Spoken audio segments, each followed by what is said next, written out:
to when you who Commander Sugar Factory, Netebia, Messel Tahun for you, so Betty Mania Kukodro, I come for you, so your Bramia, come for you, and not to money. Nayam Vancha Mansai, Yawan Santra for Mubutu Butua, what was your idea, or move with them?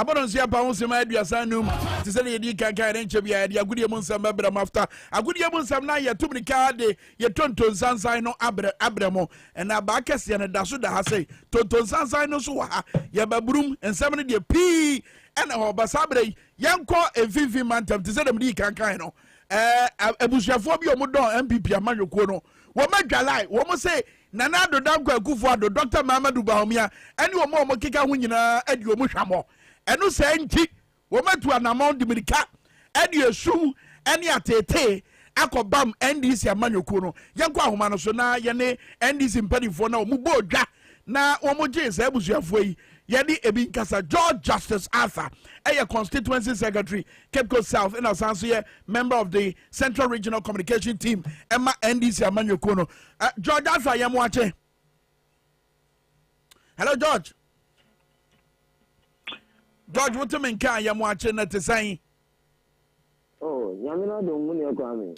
Yada Yamias, yeah, but I didn't say that you want to say, I hope you. But, meaning, say, woman, woman free MPP, or would you make a bam and Jerome Bachamo pa? Woman, but I ain't here. Woman, yes, sir. And then some more catch your mono, and they say, I think so I didn't see that. Mubo Muhuja. Saturday, dear Bessie. Yo, when you come and you pay Medawasi, baby, war, and I'll bring your exam.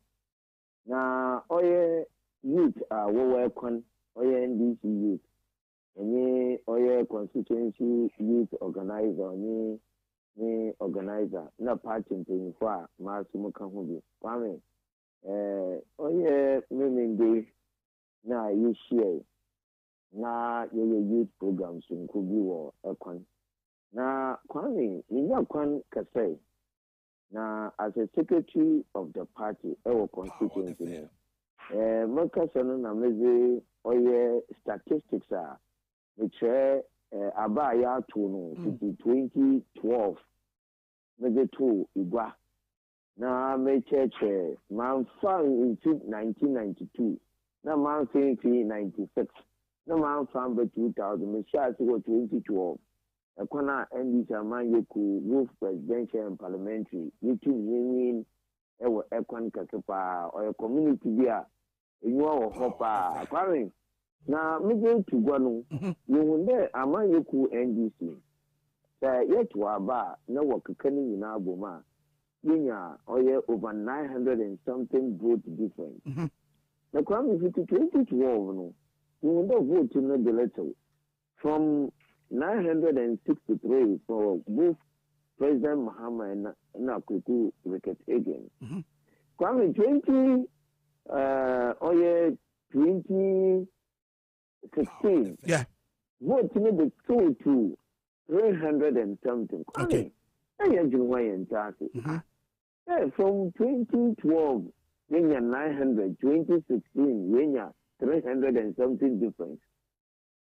When you go 2020, His Excellency John Dramani Mahama no vote to Ako 46.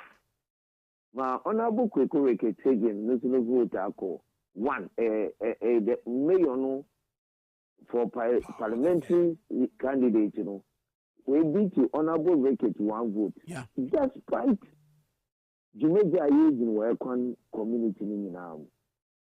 Na kwani oye nimpa na onye Kweko Reket contest no. Reket Sinedan community no ma. Oye incumbent so mayor. Another yabaka oye nation crutch thing. Nti woma or the resources ndama or the share oye community no pa. No case dan no so no. Ekwan should be a target because either to Yeah, so yet to abana ekonoma NDC yenya vote. Okay, menya sa background no. Ye breading for me to be can never me call. You know. Yeah. Maybe to one econ guy. Also the Oyanara no cause them problems in NDC. Yen vote in the coffin. See only babun the bray over 50 youth. Yeah. No better know what pacho.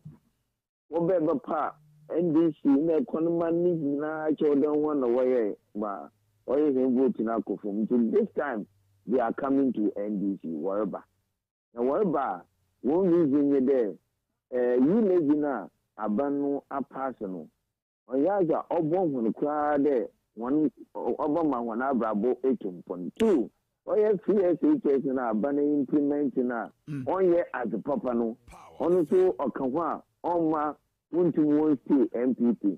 And finally, the cost and the standard of living.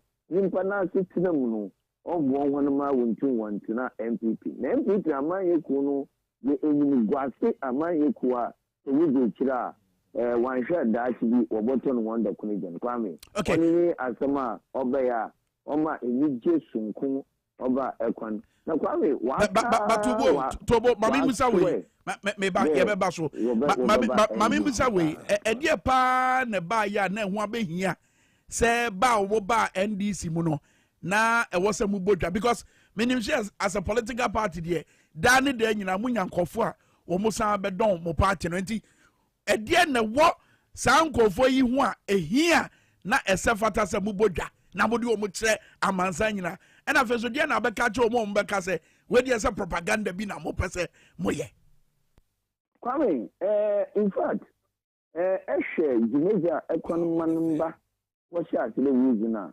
Them very uncofuna wabana Kwame was the one who said Jamaica Ankasa Moye pay. And two, Kwame, if you there, in there, what kind of word the community, entire community now, economy is suburb, and the people shout in Eshe, economy Joma. A German war one winning and war bullshit. Or send the winning the monk of Jamaica. Come way in the past, I was out saying, and this Amayo Kupa. And finally, Kwame, they sworn an oath, was swear there. There's nowhere Wabano, Robertson Wacomodating you. It's in there.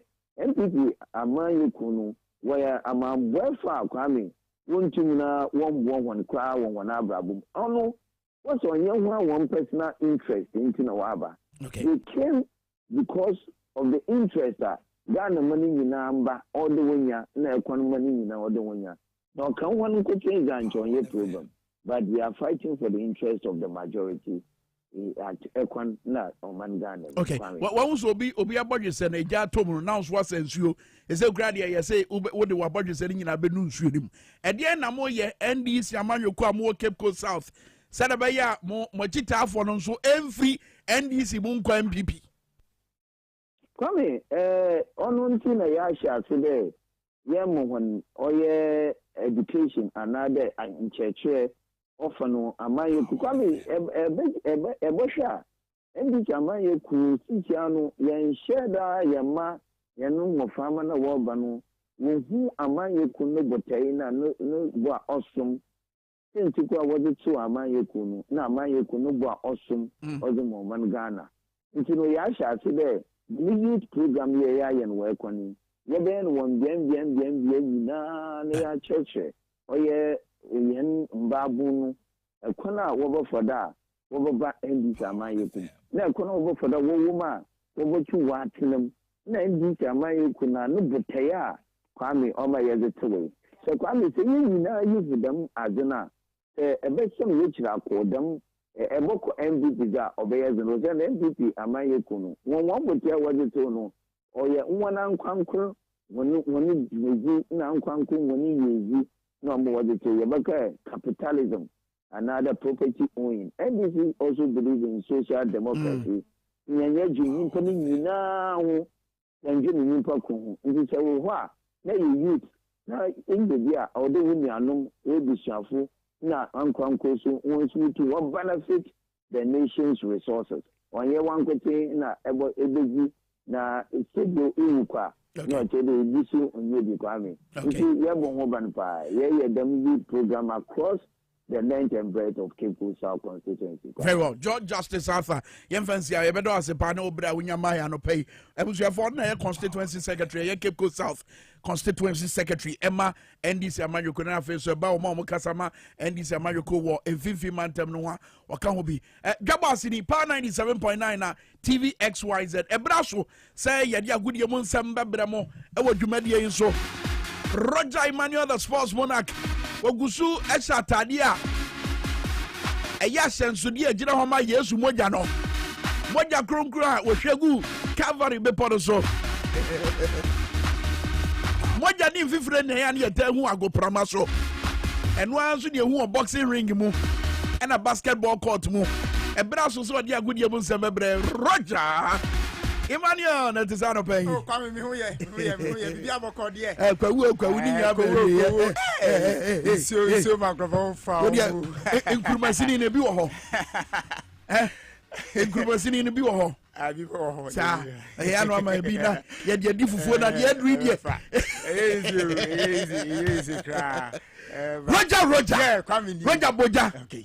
Right, no first sabre kwame kanya view kwame dia 20 ya ko holiday na ba. Enti mna sese na no pesa gure unsam ya bobo no nyina so no latest no nyina so ena no pe din sem na bro na fe bebure mu ni awese na sem ne ste onim se na otwe wie ye dia Ghana Premier League no match rodo na ebase makotoko ekodi ntwa na ho sem ebeba eno echi besanse awure mu ewo other national issues na fe ye de ho sem e dia ba ye bebure mu so ewo cycling na fe ye bebure mu ewo golf na nsensem ekoso ye ne nyina ba na Cristiano Ronaldo ne twin na sem kola mienu a wo mu no asem atuba kona sen na sitena Felites fan new manager oba Manchester United nyano yere ho nsem eba na no permitting adi Roger Emmanuel from the sports Monaco mo mutamechi eye na na prempe the British man Ebo Taylor and afi hello kokko mo nyina eye producers a wono mo etamechi na no pay mede ensem na nyina so ebre yete voyencha se na afi yemfa fi golf na yemwen sensem a eno ekosira onim se na otwe wie na ebeto ja se Golden Classic Professional golf championship na tournament etimi course ne bibia so eba na wie ewo Achimota Golf Club na bibia etimi ba na wie no na tsempere photo toro na omnyina ebe piem ewo dwumre na se na pani bako dim akotia wono technical director na se tournament director Herima Golf no pani afa na kwesi prempe na wakasika kra to nei mpanifo nyinafo awofo nyinafo se nei omunyi pani na omuma enfo mo ho enhye golf nsanse sports bia ni Ghana hanoma obobo odi 4 days bobo na obedi nkunim no na obenye sika be 100,000 Ghana cedis wasi abi ensida na yentin sema wodi atuja by so and I pay obi adi 10,000 Ghana cedis so go Ghana aduma be na wo ya obenya 10,000 cedis 4 days nti ye be say country Ghana man e ma tane e jam se omomo nwura golf na golf preduma bi ani ti say football e di adwini nyina ne akoma nyina ma football e bompa e say media foi mo betra tre nkura batem na mo hu say mo bai ne ni pa 50 60 80 na mo hu over 100 football team no players ni nyina mo yes e twen kwala yes so abag ya omo Oh yes, ma kwesi prempe de tuja nwechi pani a ono se di nkunim awo dwumede no mo ayo pani visa toga wono so ekase kaka na ye bisa no se ne wadi nkunim no ahifa na ye hwenim se o golf akese no odi eba kokodu awa brabom ye ntese ma odi ma refer no so. That dream is one of the professional dreams to play in the PGA, and that's where you can prove your ability, your strength, everything that you've been working for as a child to the age you can never play. So my dream is to play the PGA, to be the first Ghanaian to take Ghana map to the world, or the Ghana flag to the world, to see golf also known in West Africa, a country called Ghana. So I'm looking forward for the government or the stakeholders to come to support golf. And as a young one who's trying to make a way out, they should support each one of us so that we can raise the flag higher. It's a dream for every profession, so I'm looking for that dream to come true through their help so I can make it better. But everyone and everyone wants also follow my steps.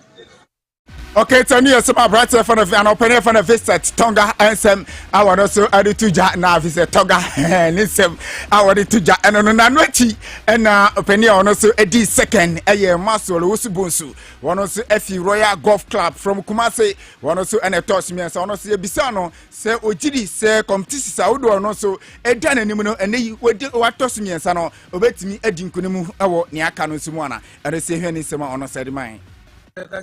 Golf. Game of chance. And I only a chance to know big step and a hard you can. Man, I said the number is we see music boss. The bar, we see music boss to draw attention now. But can be the way you do 1:15, you know. That the day we console. You see concentration. I'm Judicial, my concentration is higher. I said the man said, "May you see music boss no more." Say, but the strategy behind him maybe this time. The concentration is working on concentration. Eteno ayenefi golf yemfi golf na fe fani enkyeremu our cycling na yehwe dwumade kese no se paso awo enkra hanom se no red africa omo adwumadi a ekoso no cycling championship a etimi eba na wie eno na dwumade ne pa na wie no na se woda won ekyirema bayiwa yefane se Fatima Deborah wono na se wono etos ana se wodi nkunum awo mana fe wono afi Liberia wono edi nkunum awo mana fe na okomema na fe mu a na se abronte fe no Joseph Nekwe wono na edi nkunum awo dwumade ekoso wono anya 2000 Ghana cedis. Nyoto Simiano so Lawrence Ej. One also anya 1,500 Ghana cedis. And after sans edit trophy edit pin so and an Nyoto Simiansa Frank Ekufu. One also and I so nos etos Simiansa. One also anya 1,000 Ghana cedis. Our Jumediano etimi course and no and what I wanted to mopenia. Yafana Joseph Nekwea. One edin kunimu our Jumediano what is some cra edit to Jana Yentin is summer. What did you just say nay and perform you quine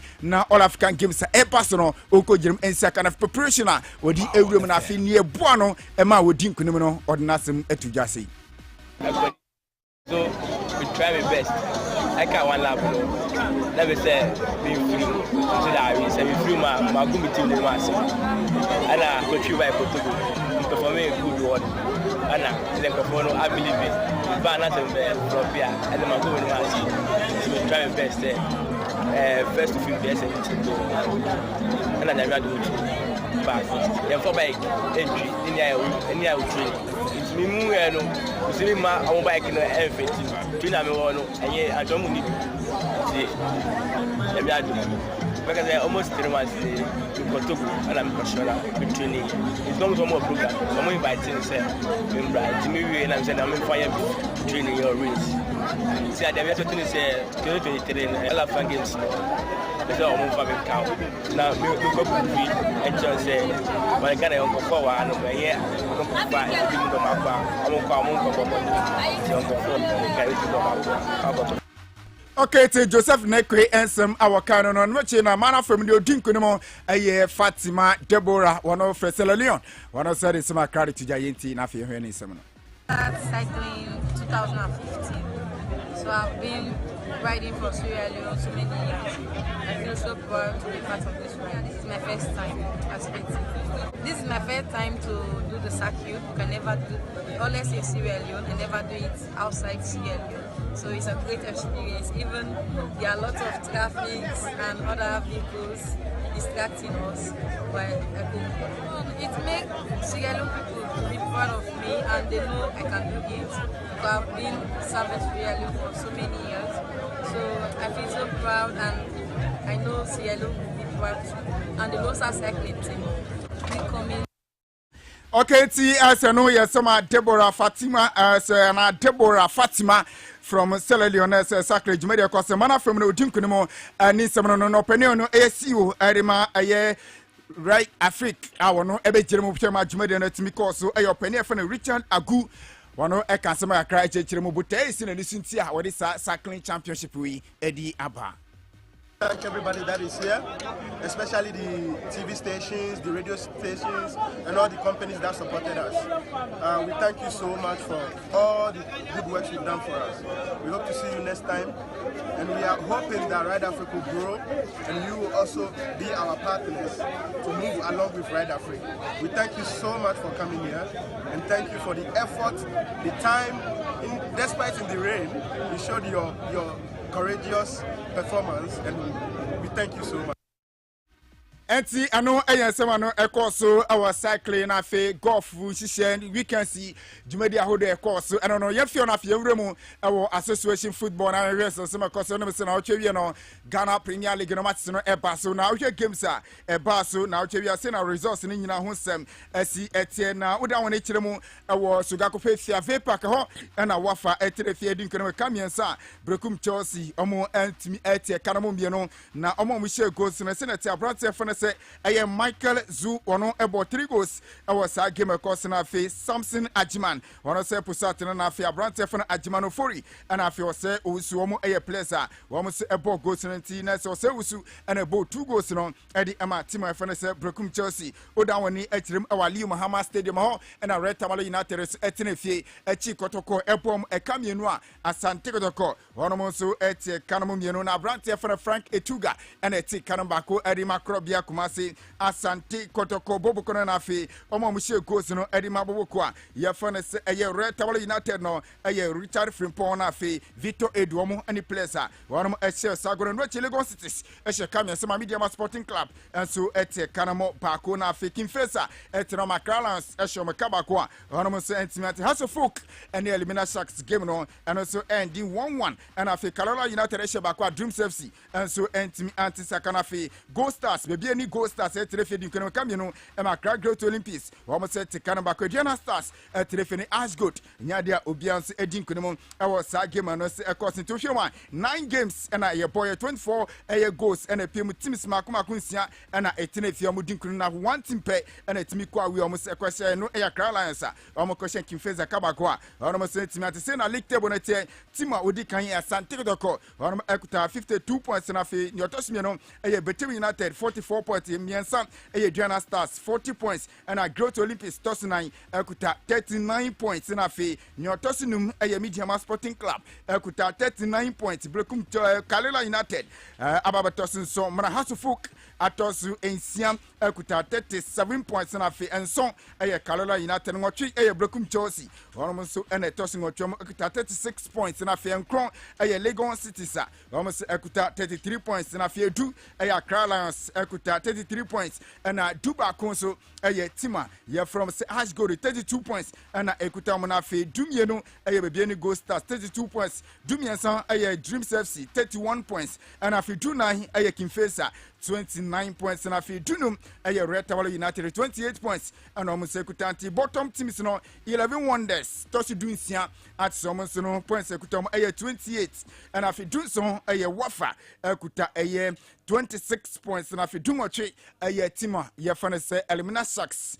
ekuta 19 points omo di eda asion omo tsabe penalty no top scorer in the so abrante from Frank Impela Etuga Sina Kaidima Kotoko ashe 17 goals Bright Diana Stars ashe 12 goals Yawano Ashgood ashe 11 goals and our guest no Betem United ashe 11 goals na fe Ibrahim La Sina Kaidima 11 Wonders one also ashe 10 goals inti Uye Fishers na uchi ayewremu eno ebe koso a sei ena ho sem city Accra Lions betere fe ne House of Folk e dia pem se na fe Asante Kotoko enso ebetene fe no mo se ene Lagos Cities e dia Readers Betem United ene Carolina United ebo Brekum Chelsea ebo boy Diana Stars na fe bebi ene Go Stars ene 11 Wonders ebo Dreams ene Kimfesa enso ebo na fe Elimina Sharks ene Red Tamale United enso ebe Readers Great Olympics ebo Ashgood Mediama enso ene Wafa enso e de betting Tamsinti Ghana Premier League no ahon sensem no sapepen and no so esi etie na emre no ko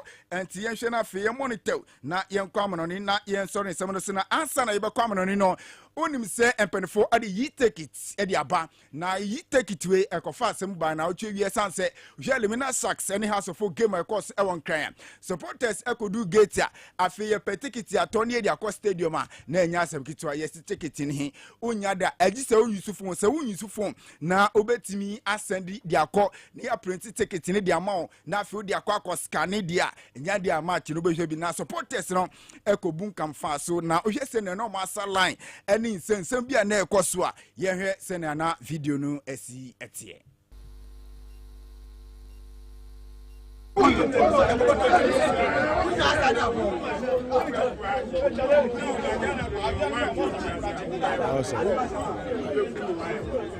Obiane mumure na wadio. E wadio o ticket o ye tiamo. Gina ho no man so mu gina gate na no na bi kutekute o mu fun na ohwe man bi kura fi na bi mu send ni hu nkoni ba but ade no so no e se wudi kan send dada on wo send ya na ya ma o code no wa printing na wo di akọ enye sa se wo twen na D-day no match day no du na okodu na afi na wo ye ho yi dia e be ye dimpa de ma na sa yi ticket we ye be ka ho asem sanse challenges bebre wo ho a penifo ehye na so mo ye ni yi e be boa na mo so mo anya ni yi dia wan hwe dia asem ba nti supporters ni bufu ye na bi mu kasa na mo ye bi kra na mo nka nkyere ho nti na se education anko down nkofo anhyara nti ase nti bi giri se education ko yi a e bia no betimi aboa we nyira no yi ticket na bo boa sanse eduba bi ni e be wie na nkofo sika ni bi on e be ko nkofo butom ni ade nyira no da bi sa ne ma nyira de be sisi na mo ko e be fa so e be ye no ni ya ni ye se de be ya supporters no be ti ase na enkoba se ombedi stadium na afi supporters e wo se mo ko stadium no yi ticket obi ho no ma ntumi nsade ne hu ko ne ba ne wagina gate na chisa ne abo match na wie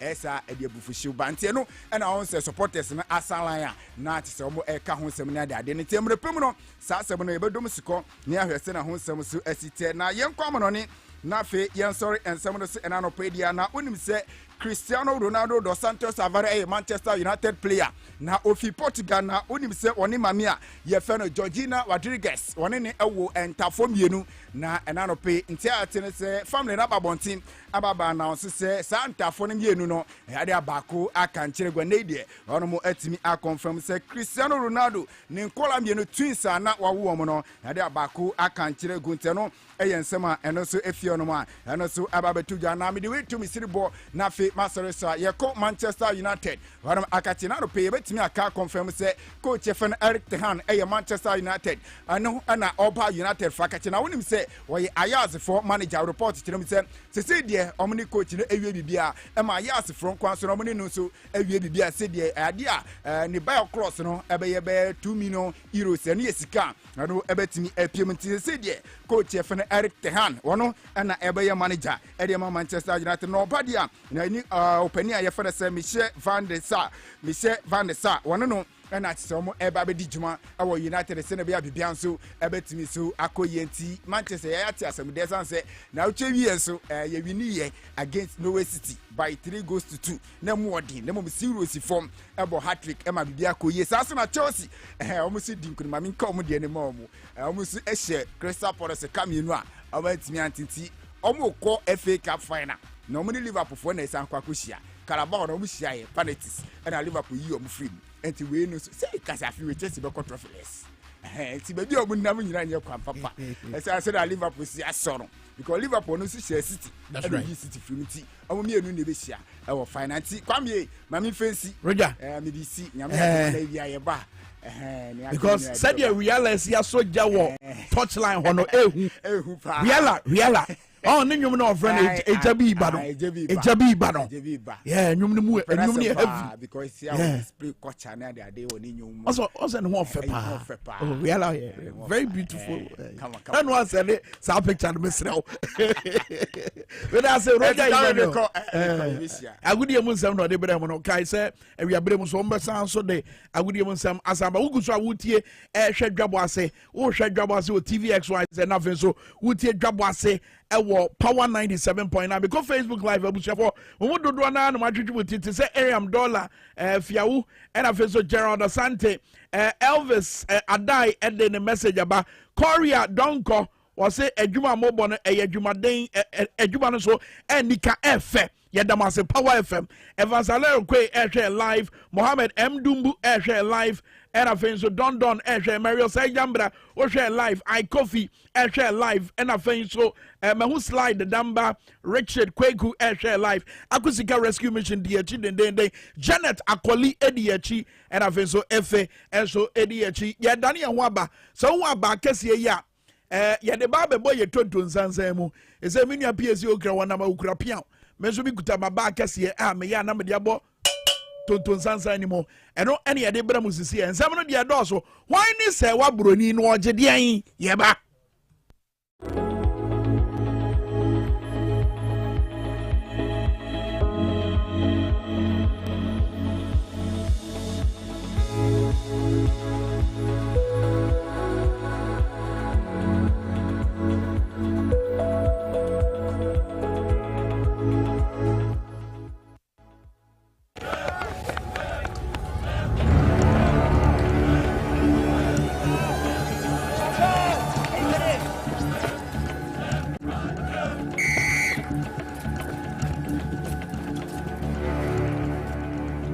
We are one man short. Should we invite him? Yeah. It be old cargo. Can I join you guys? Yeah. Always drink fresh, natural eggs, mineral water.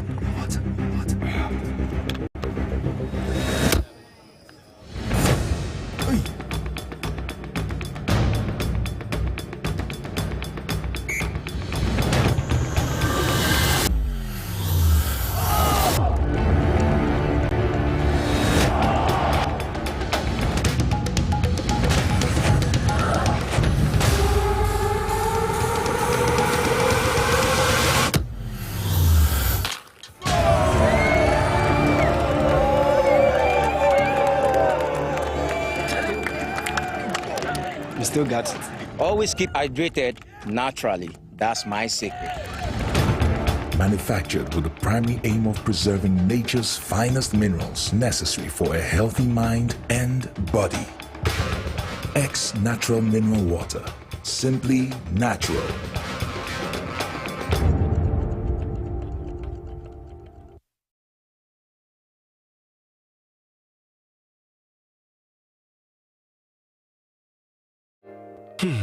Ifo kra na menyisika. Edia ye mefui. Ehin fa na menya bosia. Edia tre medwuma yimu. Kai kra mabre. Mi ye bosia ato taxi fufu. Suhum Rural Bank. Suhum Rural Bank.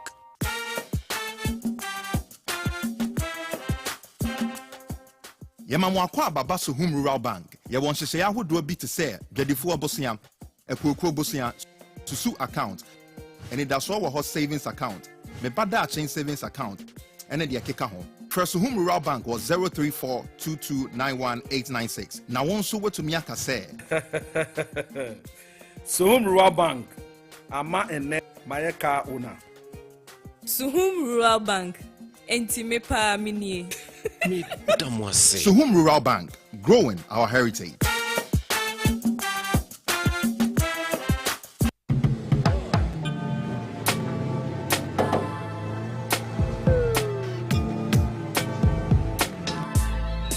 Welcome to AutoCheck Vehicle Diagnostic and Licensing Center. I hear my car can be checked here without going to so many hour crash. Sure.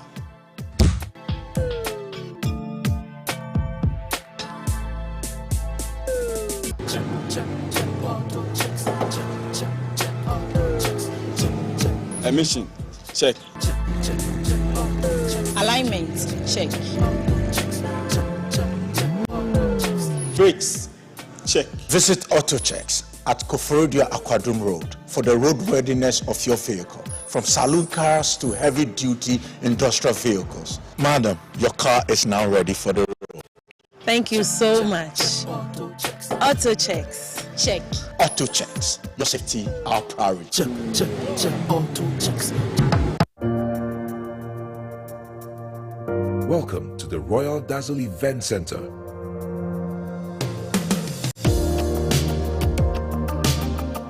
With a lush and well-maintained lawn and garden, you are assured of the best serene and comfortable atmosphere to organize all your family and social events.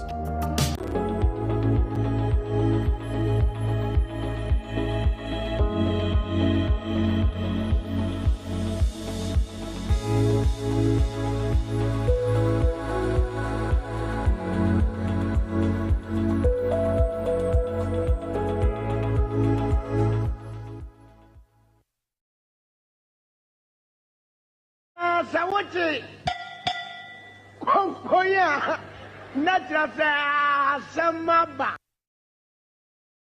Sawachi Koya Natrasa Samaba Sawachi Koya Natrasa Samaba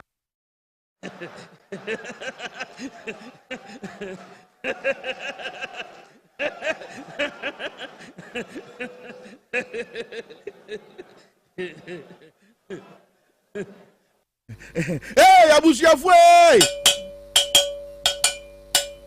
Ghana for yekoya yazamba. Yakwaji ya home yaba. Nze ahodi wom. Enam Yesu wusori eninti. Eni tumi a ebata Yesu wusori enachinti. Ahodi wom. Na yebegyina sa ahoden no ene akokodro so akasa ama mansa hunu de ekoso ewo ye man Ghana. He say asema here Ghana ni bia woni ne batwetwe nkomo eye yesikasem. Ghana for twe a ema sikana na ya say yete so na ekomode ye na eho hia sa ban na wo ho no ye beyi na firi ho na wo mo from ho agenkwa no ebeba abeje o man Ghana nkwa no ene se sikana na yete so no Ghana for bisa se sikana wai enam se enuane buo aye denti ene inflation enam over 19%. Enam say enuane buo aye denti inflation nam over 19%. Bien yaka inflation and yapa chan say said ya normal buo esitie. Enuane buo akosro enuane buo aye den ama normal buo aye den. And the last time a normal buo ye den pa wo maimu it was as far back as 2009 and a normal buo pa kosro. Sabre no kai bema uremfi ye tanka se Ghana for the enchebia na ye urefi ade kai o kai said na ye free 2008 global economic crunch na ewiase nyina no ye sika sam nye na bank issue bia koso e the United States of America ama sika sam ayabasa sa enframa no ne bi bofa o my Ghana ema enoma bo be ye den wo my Ghana as of 2009. It is happening now. Inflation, no, equadru some pempenso no. Me sell Ghana ni say working kind sa normal ways ana. Eye bisa hunsemi na bu kompa kwhwe achi. Na ka se sabere no. E de na ban ne de toto akwan mu. E de na ban ne ye. Sabere na sa e normal boy ye den no. Na si aban ho kwan. So be sisi suku adan. Na si aban ho kwan. So be ya kwan. Benso na hwe de ekoso. Yasori ani ye de ni a Russia ni Ukraine entokwa. Yasori ani ye de ni akosi COVID-19. But wabra ye de ni asisa no ma we nyina aso no. Na ye busa se empuntu nyuma na mo hye ho bono ewai. Empuntu nyuma na mo hye ho bono ewai. Na no finance minister Kenoforiata wo be hye Ghana fo nyina bo.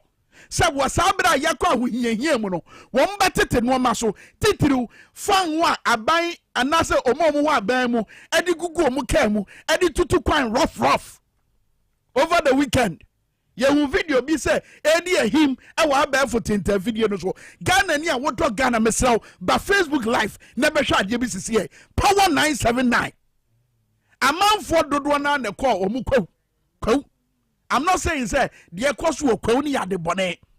But a Ghana for who and for you be say. Now yet the toto a bona finance minister Kenoforiata bet say some better te no maso a bafan wa yadigu abai a shame wa ya better so a buying better te no maso sadabeya woman to two coin rough and for a car and to ya so now you who video be say ya near busa say et mubu Ghana for. Shafa video no to no more.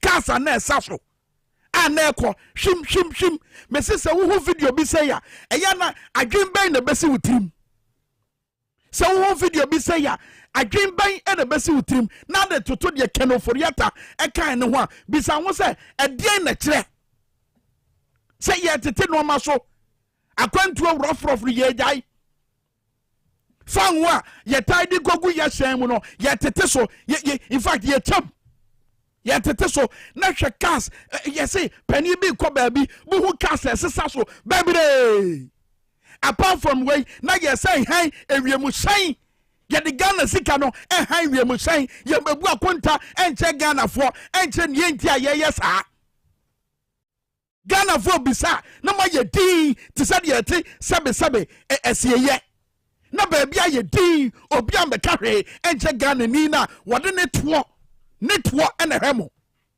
Ghana ni na ne to ene mugina so ede ye yes anoma we mufo buo ne anidie mo mufo buo ene anidie mo edi anya me nwa na anu aye ne His Excellency John Dramani Mahama edi nkomo wo fidue mu ha wakasembi efania omoyeye ene nya na no mo hwe anim se aban we so beye de atoa so efa yesi kasem so His Excellency John Dramani Mahama na woni ye kasa wo TVXYZ and a Power 97.9 asem we no di tu dwatie we boni yanko His Excellency John Dramani Mahama eba yesi kasem ntoto ye na eba stabilization fund energy sector levy foto ahodwo womudi ja ban we nanka ye hwe anim se won begina foto yi so dia soso no ma bebre ano titru eka emini o man Ghana eba ye nyinam kane ho nsema anka energy sector levy sa foto no ene ye begina so dia twitwa agigi ye ho afri sa aka yi nyina mu nezo ene gabi o kire da kote ya ba foto video so ka kire Ghana for say say nyinam kane ho nsem no anase kane na edundum no say ye sikasem nanam za ban na no ho no wonim se eye sikasem ani mfidie ho nsem nti enti na what ye investment ewo infrastructure ye behia se de beya ebetima me nya enyinam kane ada ne da nyina adansedie ne se mo ba ye no mo ba ban mu no mo be pa bonum eka se manya excess power manya nyinam kane ho oden amena buso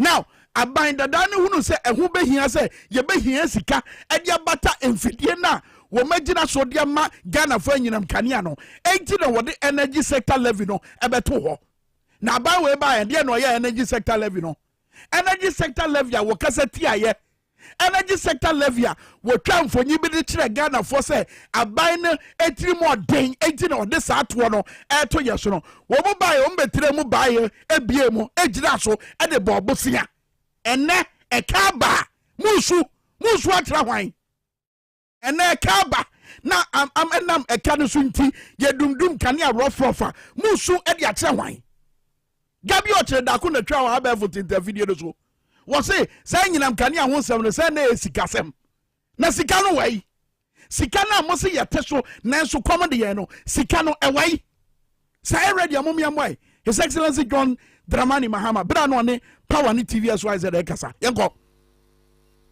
enye ready ane ye kwa anim hwade we so wabra we nyina ekoso no me ba se wabro ni de no don't worry me ba so pa because some dey here let me build a case from somewhere said be ya wo ba hunu said ye sisi wo timamuni no wo Ghana ni na e wo se ye de ni de ni obuo ma wo no ye hwe said ye sisi ye enoma ehia ye yapade ne de ye mfa nka asem enye o ma hia asem wo mo mfa nye ehia asem mfa nante emfa ntu anamo a ebetime di asundua bra ye debi omo kasa na omo kasa na kwese asa ye de yabombon asa ye de yabonsamfo asa ye de yempa de pabia ma oman Ghana nenso no ma na mo sie se eya de papa na mo aye no ye bie ye ni se ya ye huru entina na atosa wose mampanyi ekogina State of the Nations address eye ne nsase eche Ghana for se mumye mani ansa na mahu de ya ye no ede no maye akwaye bibia we don't need to do this.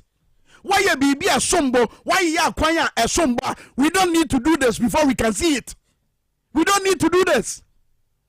ɛno na be hia so mo yasa do ɛno na be hia sɛ ɛwɔ sɛ mampania be de eche Dr. Mamadou Bawumia wa bro mo nyanya mo election so to be cut so kodio na wɔkɔyɛ ɛyɛ badwam kasa kyerɛ dwumadie bi ɛbɛtwa trɔkyerɛ Ghana for ɛgyegye ɛka abandada ne body to yɛ so a wɔn de yɛ no mapa no wɔgye ni nyina faayɛ ɛde taa n'ani ase ɛka sɛ ɛyɛ nneɛma ɔmayɛ nanso Ghana fo nim no kora no sɛ expansion ɛyɛ so many university na ɛwɔ hɔ no University of Environment and Sustainable Studies ne nyina nyɛ ɛgyapade anaasɛ adeɛ sombo a mayɛ ama ɔman Ghana free SHS adabia mudi twa etum ho asafo hene yenim sɛ deɛ si afe ne sefa NAPCO dabia Nanado ene Dr. Mamadou Bawumia ade tu ne ho asafo hene yenim sɛ deɛ si afe ne sefa eti wo Ghana ni na woto aba no so pe so hunu sɛ deɛ ban ni si hunu wa tie Kennedy Japan wa bra no kasa fa amanfo a womoto abama no eni sɛ deɛ wosi hunu omo eni nia wode yi omo me pesa wo wɛ wa so na wotie asɛmwe in fact video we wahwɛ pan ba mesra minya abotre over the weekend etie video no empredodo na wotie nsɛm a wo ma wotumu sɛ wo Ghana ni na woto abama empanifo we no ye ni buo bia ma hwade we kuya manyo fosi zongo ne ti he development ebi si wo bia mu da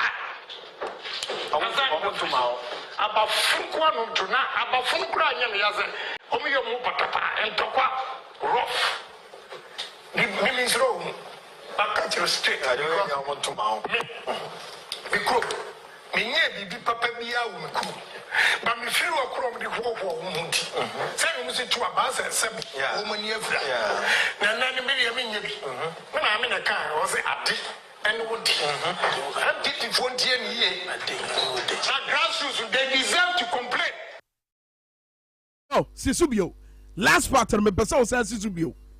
Tie nia wakafa and kofua and was so sumomo as a member of parliament and kofua was sumomo no tie ni wakafa homo. And this leads me to assembly or baby was say your friend no se wa broni asade wo kekafa ye man panyi ho meba so nye ntia mebo videos we nyina meba so ba me pese wutie Kennedy Japan bio tie le bio papa bia wo ku ba me firi wo krom de ho mundi say me se to aba se wo mani afra na na ni me me nya bi na me na kan wo se ade and would people grassroots they deserve to complain. And their complaint is because of what? Nia omo enya abotre ekoto santene eto abama amono. Ye friend impuntu nyuma wo se moye ma omo no se impuntu nyuma yetimi eka se efa we de memfa bi nko da. Sankofo we mo omo free say omo ye say for eti ye de ye mfa impuntu nyuma nko da. It is a sadwin we e won nkofo a yede o minor show mo nsem so mo nchichiri kuro yi ya e burden no minor tumpon adwin we na no mo di opposition. Is that the reason tia John Dramani Mahama no ma oye nyina na enyo mo fe? Is that the reason mibisa? Is that the reason entia abaya besi ko nyina wo mo no ma enyo mo fe? Because na no gabi ochire da ko mpom yete asese Kwame Nkrumah mpo no na nado danko Akufo-Addo amamwo na betwa no Asa meka wosre. Gabi ochire dako amia beti ase se amemu abesiri ko nyina nanado de no editwam ebi by da. And nanado tibi ko gina mrahye bedwafie gina Ghana fo anim. Hwe ye ni kosua. Kete se waya akwan over 10,000 kilometers. As one ukrom kwan. On said ye ukrom kwan yesi anwe ne se in fact my yenko ukrom mpo wan kran ha say won potama hodo won said ye akwan ne se anwe omo se na anu ensuo to ye won said ye ensuo ne se yi mu nyina ma ye won said ye ensuo no eyi mu nyina ma ye eti Ghana ni babuna wutie me e bra so say you for shine your eyes. Look, you must be interested in the politics of this country. And no man cost when you know, a cell we try to when you know, your datinti. I was somebody more common when me a teacher, Nana Montubi was here to Yentu Yanni Ghana has say, and a Monica Lewinsky as some the buyer, our the United States of America. na ye nyina ye butu ye TV ho ne ye di akire ene ye hwe ene ye kenkan ko wan krata ene ye hwe ene ye sere ayi Bill Clinton na ye nyina ye te Ghana ha say including mo amoya amanyofo a mo say ye de tumi ahye mo nsam a mabehwe oman yi so pen ene mo amugu so a mo hwe oman yi so sa bra no Bill Clinton asam ba ye no na mo nyina mo di akire hwe bi ebu atan e wo mutirim ene mo akomam Bill Clinton asam ne ba ye no e de na si ye e de na mo ena US president a ye friend Bill Clinton wo tu ye wo di ka be twa atro wo twa atro wie ye wo sa ba ye e be ka no kra pa acho wo pa acho wie ye no e de na US ya kire mo o quote the 1992 Constitution of the Republic of Ghana ye wo no ma hodwa Article 69 Michelle Sauko Article 69 na jina B no Article 61 69 1B jina ho kan ye wo kan ya obehunu eno ma akokɔ so wo mayi mu a tanya a good presidency ni ho fia anka if it was any serious country anka sabre yetu anamo ye bibi. Number 1, the president shall be removed from office if he is found in accordance with the provisions of this article A, to have acted in willful violation of the oath of allegiance and presidential oath set out in the second schedule. 2, or in willfully violation of any other provision of this constitution. Afe, Bino, to have conducted himself in a manner which brings or likely to bring the high office into disrepute, ridicule, or contempt.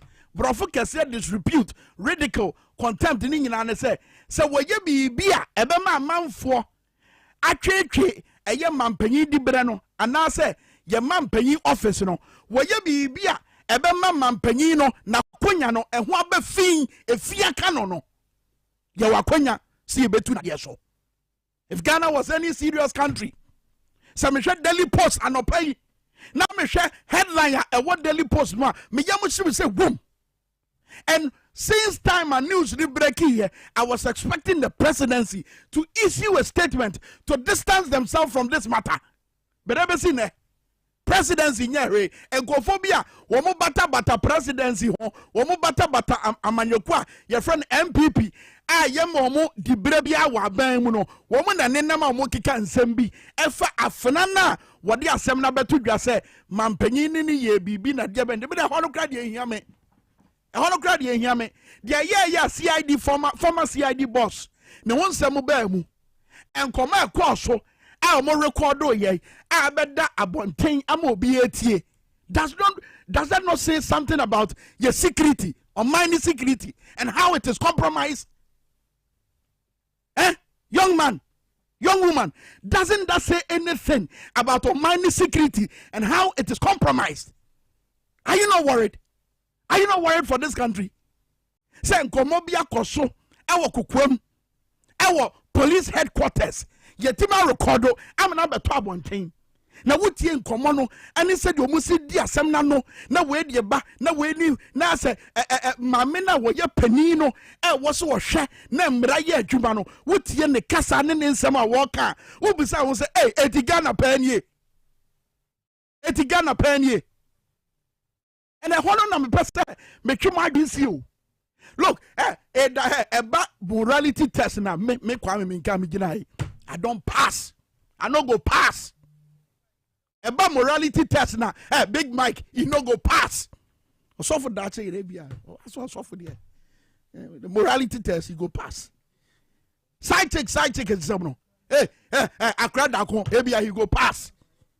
You go pass. But me kwame me nka me say I no go pass. And the reason is simple. I am human. Ejida ebra mame na wo bo jantra bra no omude ne ba Yesu anim no omuka Yesu ka say wa wonya bone da no tambo we na to bo no obi adwane he eti ho no de enhye da hiame ba bi ehiame eye ye mam pani di bra no the position of the presidency any said ye yesi ebesi ne presidency aka na no atum wo munka hwemfa ho asem obayi ekadia to presidency so say ye born chrono it is a matter yengro ho na yentra ho na yenya ne tisa de ye toto bode dwodo no yentimi nya ne sa. He's a reflection of us. It is a matter of interest to all of us. Answer the dacha in a babet national. Make a go say. The make a go and say what bronia sem ya be. Evelyn. Send dino in a chas here. Now what is it about Nanado Danko Kufuado administration and the letter E? Because here at the assembly I ain't a E levy. And Evelyn so then the abebom. And look at the dear and pennyphobic dear, yet dear bad seminimo. Asante hene or 2 said to Ababio. Ne guest house. Mampenia bed ye chase and no daily posa. Yes, Mampenia bed ye che, Edizo, yet dear bad seminimo. And the dear presidency here. You deny him. I didn't a president. Afa Juma. Na on mine no ena yedi on mine sika ne piauka. Na munyina na asem na mo di nkomo. Ebinio, where your test case and more my Ghana. Where a big test case at the more my Ghana. May I show us by now be to baby case. Now what presidential jet in pa ye jersey why ye high private jet in po yanka wasam na obi a ye friend Evelyn as I say what broniasam and ye beka. Well, sasan ya bedru dia and a chere baby on my Ghana bedru. A chere say ye timemu for the ye muyai. It is ye muyai ye better how you come. I'm yedi yanima chuchu fam. You better how I come. I'm yedi yanima chuchu fam. It is sad. So up to now, presidency a resi issue no. But me this year, we told to Sansa no maburu man no pay. Asam no me yamu kweche enko bua time because me baby amijina no I have no right to judge anyone. You bet my judge ye. Hey, your trade and pon yankropon ototrobonsu. Wano e bet my judge ye. Wano no bet my judge ye. Basa boni sa no ma we ya. Be basa mudi sika ye be ka wasem. And mugu so amudi. E basa mu for buo ene anidie e mate mamu fo ye be ka wasem. E bia ne se mo cast didi so e ko hwim. Na ye de aban e petrol e na edi akoniaba. Meanwhile ye be ka check Ghana for say ye ba betete no ma so. Ya kwantu osu ye betete so ni nyina mo antimani so eti dia na kire se sa E11 na mo sia se mo de ba be ye Ghana ye no e dia na kire se sa sika ne ba mo bedi ho no kure pa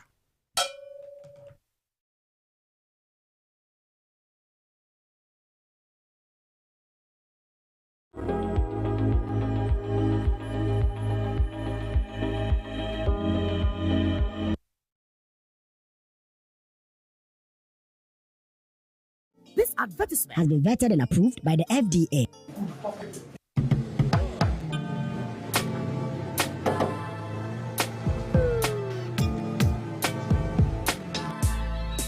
Welcome to AutoCheck Vehicle Diagnostic and Licensing Center.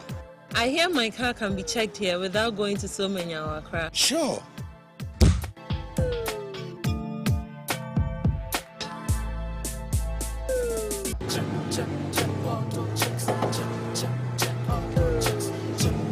Emission, check.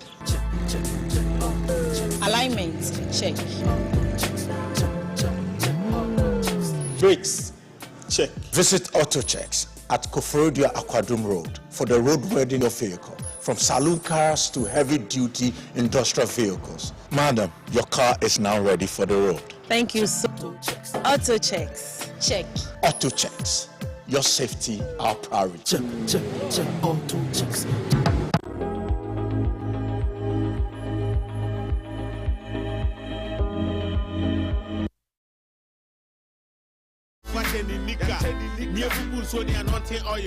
Media din da chiro na do. Said that you mbebu ho akonta. That's right. That's right. Abusia for Dwaboase the power 97.9 at TVXYZ. E braso say yedi mfoni kase ye bebra mo. Na mfoni kase ye bra ye bie eye de obon krata animo. Na ensema wodo no. Ye bia so de kire mo. Osofo dachi hene abetina say. Osofo dachi hene. And of course, akurada akwe. Osofo dachi ma che na te say. Ye nua kwa me. Obrafo bodi sisi e. Oza. Ah, wante. You know, Kabubo Musa Kasahari. To one tell us with the Ariana found. Asofwe, more fire. I like them more fire. I like them more fire. I like them more fire. Sewa fire. Anyway, Nkruma.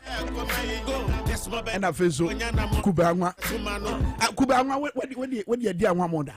Oh, yeah, Munya, and I didn't know we are a pie. Yes. Kubangwa, what the Yana to say? Oh, yes, I know quantum.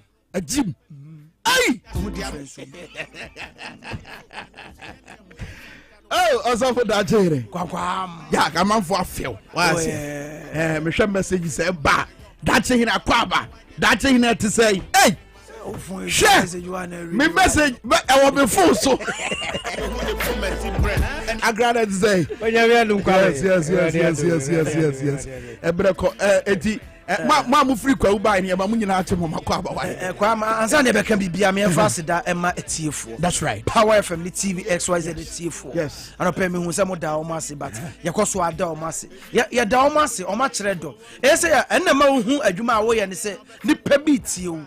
Enne de wo ye ne so o mo ani. Ya da mo ase titu baby a wo a went man for near mama so send momo ba ye. That's right. Ma ye de to near mani bi ka ho. You can say about them, you be show pictures, new videos. That's right. Among say, Yama de buy, no. Sabi, yeah, Fabia coin. Yet the coin, your person, or my soy. And also, mania near man for Faber Chomadia, but way near ma. Almost a moon be sadder. Now, dear, come pa a year and some orphanage or penny for the kai. Say, Omodia, a man for Taiba, now Mobile, Yanomon Kunsunya. Come back to your radio station. To be honest, I was like, hey, say you tell no me say be peto. Say be peto ba. Baba so munika on the hono ni asem no. Ba me why you was sika. You don't go high private jet o. Easy man. You was sika you dey go eye car mu cars ahodo V8 ahodo mu. Na sesa so you dey kwa go di baby. Yeah. You was V8 you tibi park akonya nko adisim. Na no kwanam. Yeah, mamu no. And a private jet I okay 1 hour nisika. It's me talk car massa orphanage here. That's true. 1 hour $18,000 no. E benya car mo ko baby a. Orphanage because yes you car ni 1 hour rent no. It's me this car. Goodness. But today. But today suffer. Obey then. Baby you anwen say baby aye dey. You Bakwam asem bakwa ekoso na no feed many day here. Mechanic said dancing competition. That's right. Between your deputy CEO, Ora Erica Hianyo. And why? And W Dogbe. Now when you say W or Sasa. Hey! As a woman named Sasa, almost Asabi. Make uncle choreographic run out because almost someone here for Omunia Janina, no mu boogie money ever. We have to Thomas sound as I'm Rafuasan, no formula. I could you appear to cry.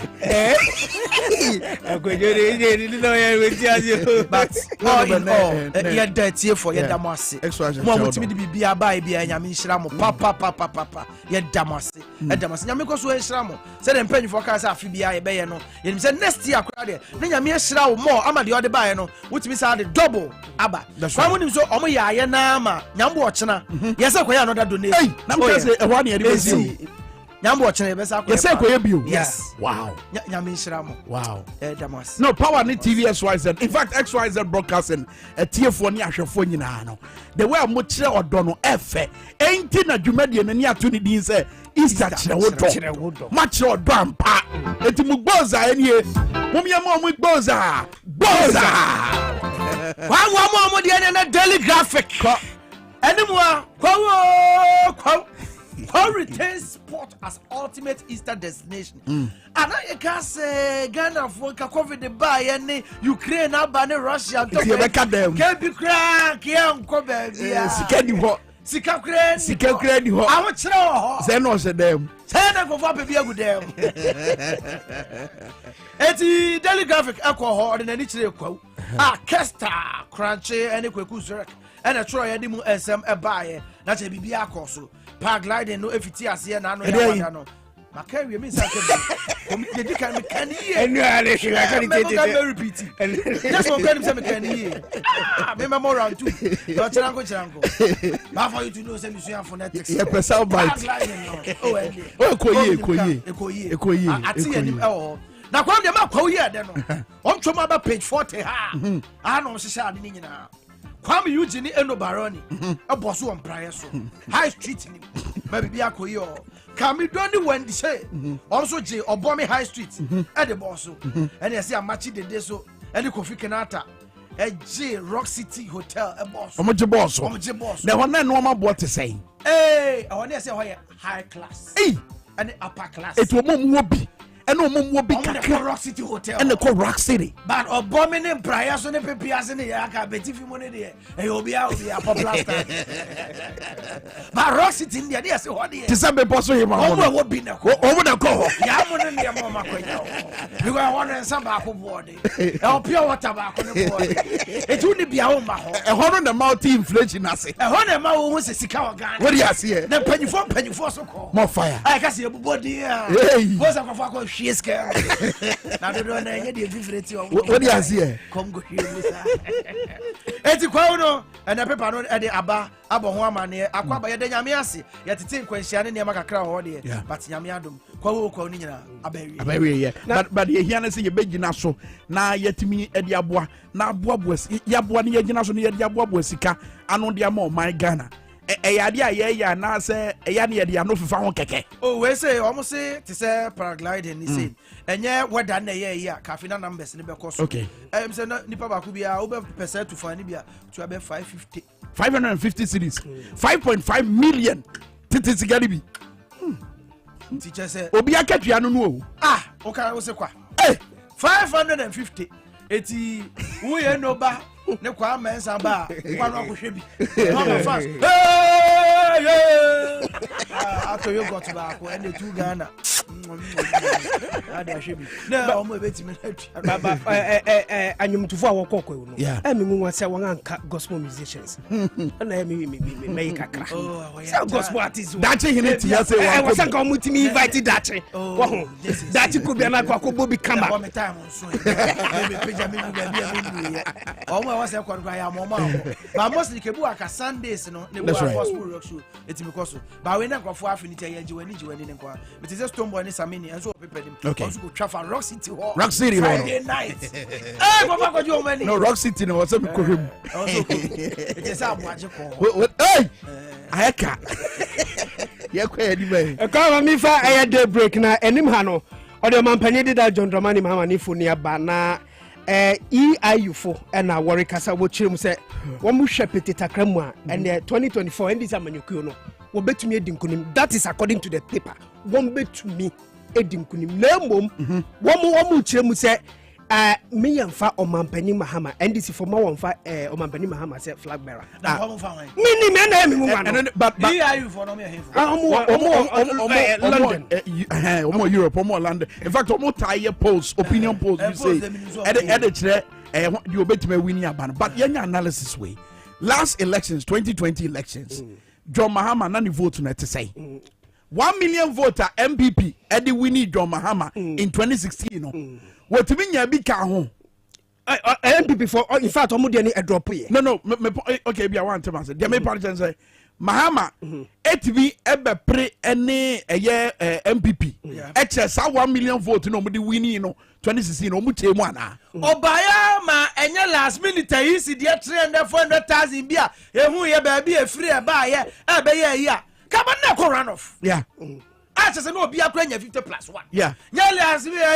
second day ye hu ba bia bi wo ye say Ashanti de bi ba Ashanti de bi akam me wa Ashanti results na ye dike nya no na ye minus 300,000 eso na 300,000 bia sa begum and ye enti na one popular mama John Mahama wa NDC omo nya Ghana simple question omo nya Ghana for yeah ye na we na one emra why no mpe no enu ni asem you so fi ko bi so bia ko bi ni say John Mahama say John Mahama na ne ba NDC kura nya nto abakura no o fie for kura ni say John Mahama na say ba 2024 well people for kura ho popo say eh mama wo say be there Allah ne betimi ana ba o me na betimi mama wo be na wo to EIU masa Mommy, I'm on town near me. Titia. Kromaeshe. Yeko. Kromaeshe no eti e hu sem ni nyina e wo de break mu wa hanu se mame fa no se ana mame fa ba kon kan. Edwumaku bi wo fifi mantem potemo. Omo ye cement won din the Empire Cement for. Na Ghana Standard Authority chiremu se senia wo mu ye won adwuma no. Mra no woni Ghana mra so. Enti Professor Alex Dodu Director General Emma Ghana Standard Authority. Echim say senior say Edwumaku no wo mu ye cement no. Ade se mra no ma won kwanti won ga stop wo. It will stop wo. Tititia. Okay, this is the first time I who say ya twa bibi wo krate mo a. Any announcement but ya ye bibi ene ye dia betre. Say na was a Ghana eko. Okay. Yenya announcement na enche bia nsuo beto be yira fankofo eti ye bobo koko. Say munyimu dan firi akwemu. Oh, stop that thing. Ene ka promises mum kokobon de ekeye. Kokobono. Kokobono ye free ye body ene ne. Ene say me na dem animu daily graphic na animu ha. Towards effective strategy implementation. Audit policy since 1960s. Government statistician advocates. Professor, I said to say, Professor someone coming and I can say, also Ghana, you want to say, you may be out of the Bria, the Abba man. That's why the Abaya wouldn't be a could do. I got a crana pimp. Now, cheers and not finish it. Who has a horse and you assassin say, ho, any other day. John Rodgers said, yes, some commotion will be on. At the end of the year, I don't know before what kind of free 1960. Now, committee, I hold one a tie on the back of institutions. I hold one a case, Omunya, Jumana, Sa committee, no Jumana say. What can he say? Crowd the end. Professor has proposed a comprehensive stock taking and audit of all socio-economic policies implemented since the country gained Republican status in 19. Bro, fuck it. For example, to say e-levy, and once I go for e-levy, but at the end of VAT, VAT, the could do saying, VAT, boy, and now I'm why. And I ask you a pencil, can't you see, yeah, the e-levy so ever. Yenim Zadian and I him. And was he starting free 1960 anyway, the committee no, Papa. Was it allowed? And I'm one cat, Musha Papa. Professor, Quadrin said the Kaya pa. Now, so. You do some befa. Ah, well. You are no credit and say, "Tis a free SHSCA." Parents, Omuma Air Secondary School, Tony Ma, the second year to school fees. National Development Planning Commission, no matter the same. The prof okay, Edumana can be an answer and count. Almost for the future. Nansa now become future, no what you know. Dance na Wujina, and son wash it. The data in a bayama. Almost on the buy you fee. As we are board or Omudidi, Yamama Casa Cassia, edit them as one. No problem. And also a woman. Ghana Mata. Yo, Kwame Mamimfa, the Anchor newspaper. Obia sending message was or train Daily Post. A Daily Post nearby. Bye. And yet, Maminko Fan say. We anchor there, no, we are not. We anchor, the anchor, the storms of life. Domiko Benya, Nashabegwene, Sarah Adrasafo. Oh, see, Nabato Impetious for no, Ocean himself, Power, Chavo Fachano. Now, Simbia Nipe Binina Montes or Chims or your traitor. So you'll be on in the back of baby no more Cobo, so in ne, your basing Conga, Ewa Casefriso, Adrasafo Beba, your betray in Numa or Mano. What's the science of Nipe Bicano in Yanuquari? Into a month for about 1 page of no. One channel. Aye. And only video now so near could be sendable. No, or take care one will say Happy Easter. Is that Easter? Yes, Easter. Happy Easter. Happy Easter. Easter to you all. I said, what's in America? Over 5. Wow. Over 1 year. Until over 1 year. It wasn't when you Judas is a carrot. Judas crack in some money baby kick. Woman crown on this. Now I'm Rasha Debbie. Oguso awoye na adwuma nyenti a eye ne mpeso for to abama no eye adwuma oguso awoye dabi o se wasere kwan so betu kwan en o America dabe no beba enu di wanka o ka kire ne mpeso for enu di wanka wo kire ne mpeso for nyenti a wache wakwantuom so se ne ma en efe na nkasa so yare bi irritating no okay enti ne wonfa che no se akwantu ya wetu over 1 year yi e de how bi abre na e de abre won a wo mufa enche no o how a betimi dia bro mo so for that be ni den kwa ma omu ni anamonsi ni wa mrahye bedwafie that's big eti omu ha onyina na ka ho eti omu ni asen not for a pep eti even though obi betu aka say ye discover ye say ye kwan we ama ba mo MP mu hu no ye betu aba de obeba ye be cheche ne ma ama mo na se bi mo amoji eye cake na mo de akoto aba no makoto but o kan ko sisay mrahye bedwafie o ne ma ye wo enti we yenya o mo ne ento aye so Daily Dispatch I say not by election will be test of popularity.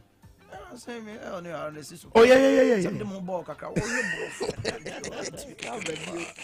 Now, I can't say not to come by election. Bisabio, Barma at the Daman for ano. Okay. So the court in my crana, ya bet by election. It's a prophecy.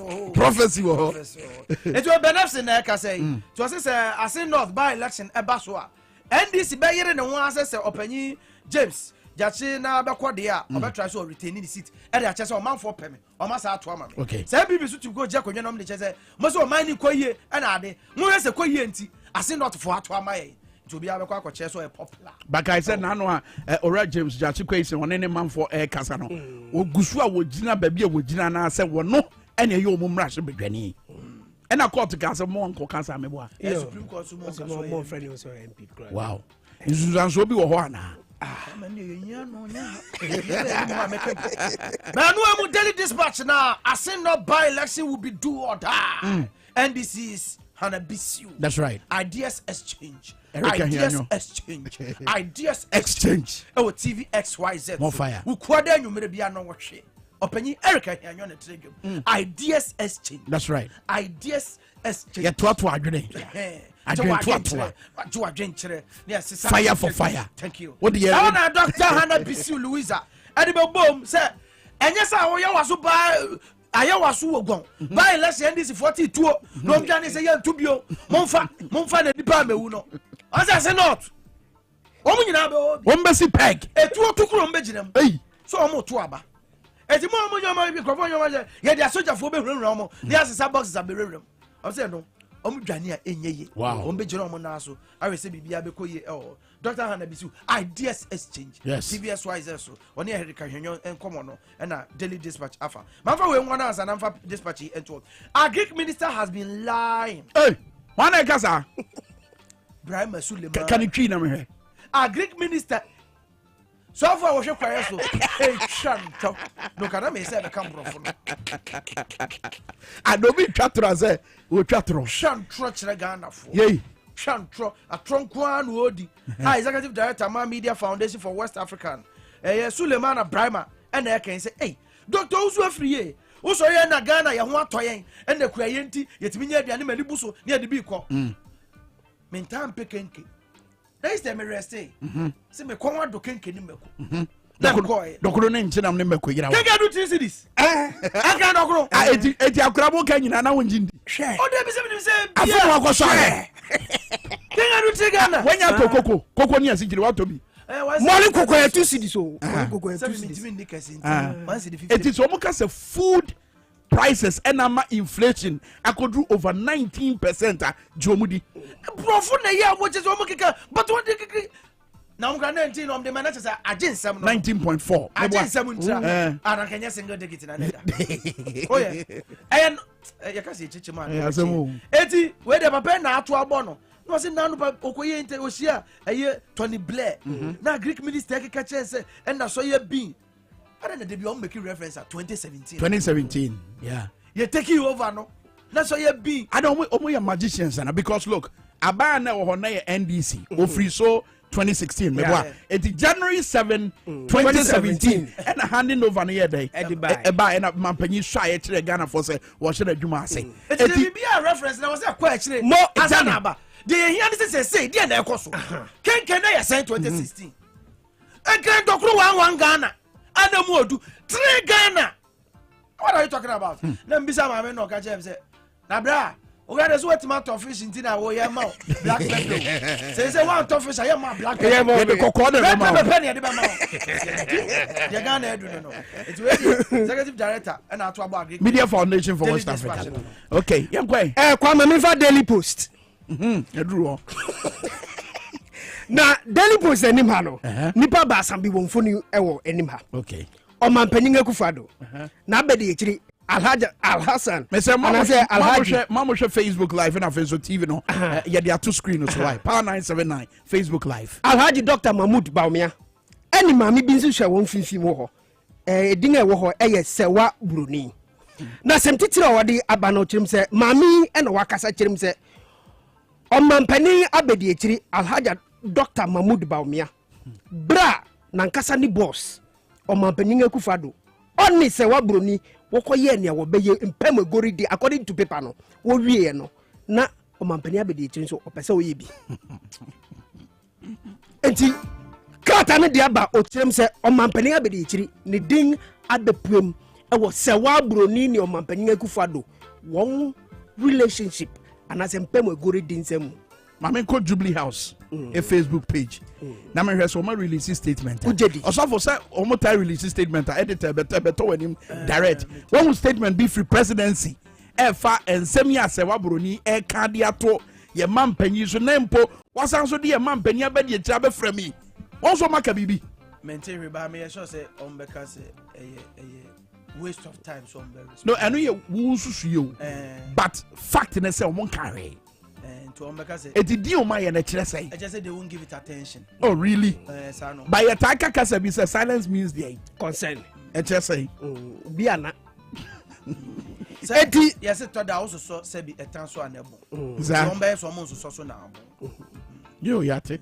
Who's some Anna donation XYZ Broadcasting Limited. Yakoye our countryside no so Daily Post capture e wani ma obehu ajiman prempe ogina hanu ma okuta microphone na okasa we dwumadino ase e na no fida yakoye nti ni nyina no e yensem na no pe Daily Post e di aba e wani na se wabro no mehwe nanim a otimi se aso bia na nani eje e wo na o mampani abedi echi ba o me ade mehwe na ase ni bu efu bisa mfonyi no nanim sa e do de menim.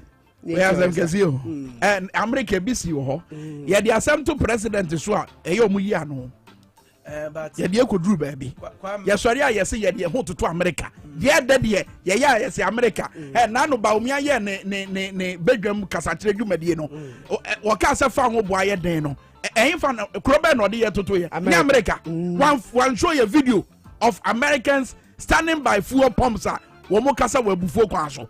It is America BS wo ha adentina ha ye yentimi fan toto yeah man is say go by this time kay asem for frank ebeti MPC ye impeach ye say atobia kana no atum nwene ye ho. It's sad. BFT, that's right. And them atibrofu bia na ye me de call government retreat strategy to increase stake in extractive industry. Mantiu. Better what it?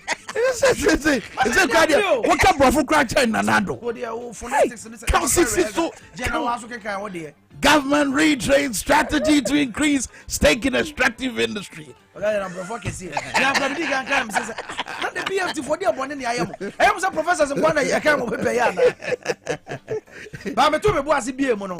Come as a child said, I buy an argument said, baby, you two form a good year no. Yeah. Ya chefa e wo muso o man no afa ye be kum aye hyehyɛ ne apejama maye se yesisi ya che oh na bebe no mo de kona se yesisi ya che edidi o bedi kona ko se die hwe yesra mu donkuma brofo kese na mo kana BFT atwera aba no yeah anye di aban ni benya na hia yen baby ye tu de ma no mo me fa nye ho yie ti so obo ase e kuro no mo fa ti oni ehun sampa e fa so abem se ye tu gold obo ase ye tu diamond akwatia ye tu bauxite wa ha ye tu ewe mo me kuro no ma mfo ni hu adanse yeah sika ne bedu so ra ye hu bi yeah de akwata bo de way de ntia de wo kan ensi da ene say na anu a maxam as a hwan is a toothpaste so say maxam go ye na ade a man for sure mo kwa ya kura wadi eye bosomi num ehwe ne kwa ya no ne nyina akire no tie de mo kan ye wo sika bia ye twade ama mo se eye asotwe sika no kura nye so matua no bumo wo mu tua no kakra what an insult esuoto na anu hwede to apiatifo yi hwede to wo mo and that is a mining community when anu ne bemia wo se mo dwere o mine ne ho ye tu ade afri kronim na kromafo kom do omo kromafo ni school papa kromafo nyansu papa anom na omo momo ehye coat aye today kono enjoy I say koko scholarship na koko 40 and cry edan condition offices no omo be this scholarship na koko kwani we krase wonim ba bi scholarship cry eje no nyam what so no hwe yeso de awia na eboye e no hwe Cocoa business has bounced back with hope and stability. Cocoa boss you. Also making reference. Say Russia and Ukraine. Also making reference. Since 2017. We have magicians in government. Just oba be ma pa na no masasa. Wow. 2017 na bibia anyo. Kasese dia ya. And 2017 ya ba ya no. And na mo ya bia ba. And na roofing shoot. And then roofing. Asabu na je be don say. And officer crowd confidence. Me sure say en check akra bi wo. Me wish ye ma me Asantua Henson osofo Zofo ba Zofo yere Reverend Sheldon Henson of Royal House Chapel International and who can he was sombo pa mano Mami Asantua Henson and woda happy birthday and come on Bishop Daki on Mills and sorry mani nyina yamamu nyina shedding de nyame pe enoye. That's right. Say ya afi emu fiefo na toda sofu bibi eti sofu abrabo mu a na ye mo se sofu nye nipa no we ye mo se sofu ye nipa na de to obia no ebi so timiti sofu ye share toda na bibi ba e ya mo nsusunka abusuafo mo nhyeden yo akra me da say Kwame Tew Mami Chiatama West constituency chairman na no pemicha no NFA Everlove gifting so water de also hwe ye okay me da say pa ye da mo nyina ma say sam gusu amudi e Dwaboase o Power 97.9 happy first birthday to Kojo Buan Apia. May God bless and guide him to be a better future leader. Why if you papa ho anyone mama Helen and I feel so one kasa papa Kwame Apia. Eti Kojo Buan Apia and any wo birthday dikan o papa no mama Helen and I feel so Kwame Apia Mrs. Helen Kwame Apia say happy birthday and come out. Messages no P na ba wabra ye kwa enim no ya bekenkan. Dr. Prince Nelson Mototi Abba enche bia mene no eba abedi nkomo bahwade we mama sisi e wo TVXYZ.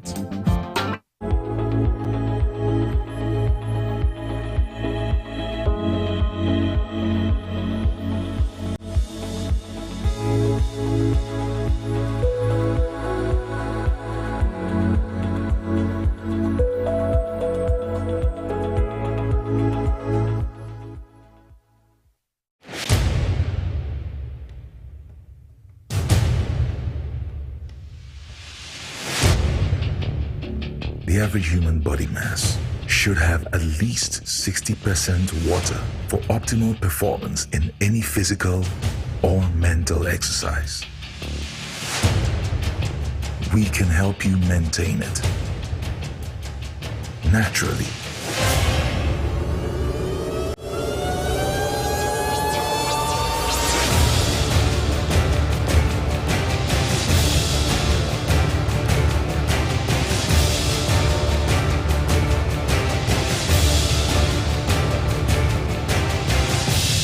X Natural Mineral Water.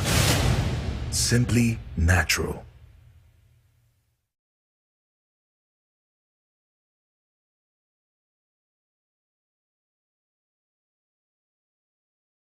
This advertisement has been vetted and approved by the FDA.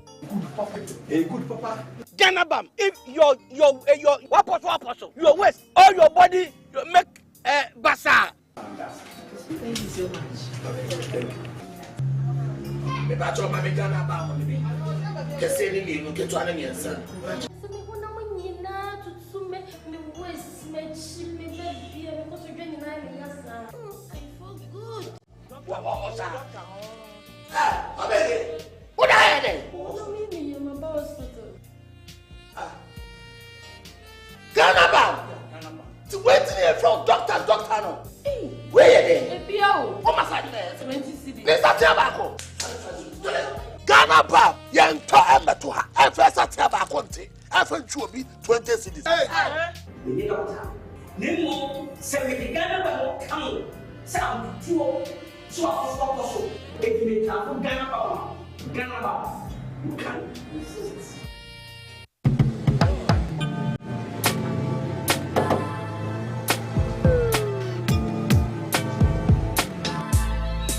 Welcome to AutoCheck Vehicle Diagnostic and Licensing Center. I hear my car can be checked here without going to so many Accra. Sure.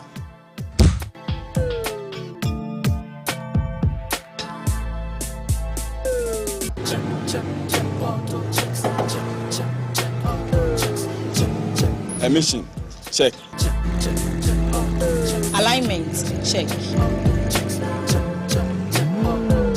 Brakes, check. Visit AutoChecks at Koforodia Aquadrum Road for the roadworthiness of your vehicle, from saloon cars to heavy-duty industrial vehicles. Madam, your car is now ready for the road. Thank you so much. AutoChecks, check. AutoChecks, your safety, our priority. Check, AutoChecks. If I cry na menyisika, etia ye mefui. Ehin fapa na menya bosia edi atre medwuma yimu. Kai kra mabre me yebusia ato taxi fofo. Suhum Rural Bank. Suhum Rural Bank.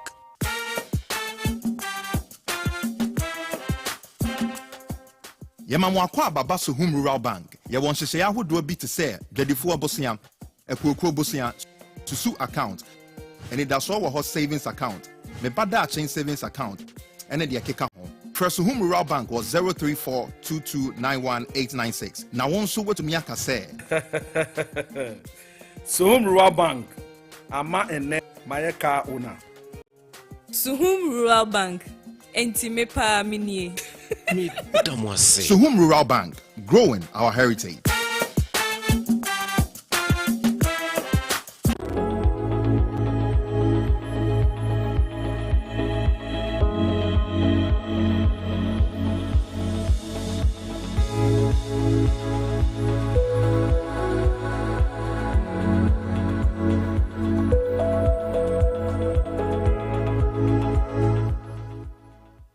I don't think that it matters whether he was here or not.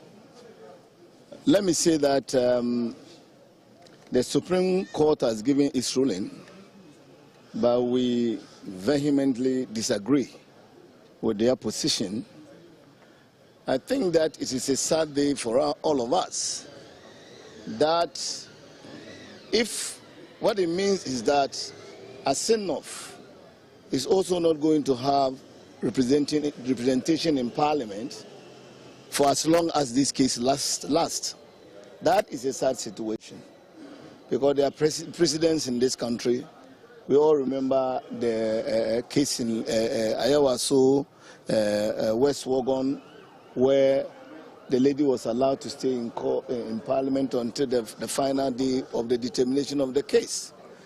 So I thought that the Supreme Court will consider that situation and allow a representation. You see, this is a representation matter. If people have voted for a person, this is a representation matter. They deserve representation in Parliament. And so we thought that when the case is on, we could still have a representation in Parliament. But that is what the Supreme Court has said.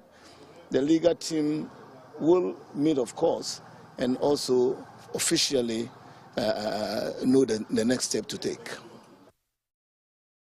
It's not a matter of me definitely expecting this. It's a matter of the Lord Justices of the Supreme Court having made a determination of the application which was before them. If you say that I knew this was coming, as if I'm a judge, I'm just a lawyer. I present my case before the court and the court rules. Indeed, I'm not a clairvoyant.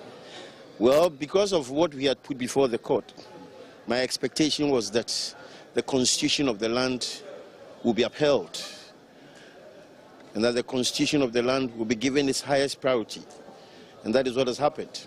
One cannot involve in a egregious breaches of the constitution and still go around holding himself as a citizen of this country. From day one, when the judgment of the High Court was rendered, it was manifestly obvious that James Jesse Kwesi could not hold himself out as a member of parliament. He doggedly went on, was attending to the business of government. But today, that road has been effectively blocked. You can tread the path for too long, but it doesn't give you the right to do things which are irregular, unlawful, and an affront to the Constitution. The right of representation is not a stricture by itself. The right of representation is steeped in law. You can't have an illegible person running around as a member of parliament for a constituency when he is not. It obviously leads to a mutilation of the sovereign will of the people of Asin North. They are better off now without someone who is parading as a member of parliament whilst he is not, whilst we await the decision of this court. The mere fact that they don't have to quote a member of parliament at this time does not, in any event, strip them of what they are entitled to as citizens of this country. At any particular point in time, there will be a needed representation from the New Patriotic Party for the Asin North constituency. Mr. Davis, the AG holds the view that as far as he's concerned, he doesn't think anything actually stops the EC from going ahead to declare the seat vacant and having the by-election takes place. Is that a position that you share as well? I won't stray into that logic. The EC was represented in the courtroom. They have a lawyer, and the lawyer will advise them as to the next steps to take. As the High Court that had earlier on held, the seat for me, the people of Asin North will not be represented. And I think that we're not for all these legal gymnastics that have been employed by the lawyers for Asin North. Perhaps the by-election should have been conducted long ago. And I, in my view, think that there's even nothing in the way of the Electoral Commission to declare the seat vacant. The High Court has ruled, given a judgment, determining the status of the gentleman as not qualified to have stood for election, and had actually cancelled the election conducted at in the Asin North constituency. And the Court of Appeal subsequently struck out this appeal for non-compliance with the rules of the Court of Appeal. So there's no appeal pending. And I think the way is clear. But of course, the Supreme Court has ordered an expedited hearing and determination of this matter. Yes, I believe that the Supreme Court hearing definitely will also affirm all the principles of law that I have indicated had early on been established by the courts of Ghana. I don't think there is any right to representation which has been imperiled at all. I mean, it must be established clearly that the Supreme Court has always exercised its powers to grant an injunction in constitutional matters. Way back in 1996, the Supreme Court granted an injunction against the MPP in the case of Rosemary Kwame against the MPP. The MPP was injuncted from proceeding to elect a candidate on account of the fact that the Supreme Court has exercised the power to grant an injunction.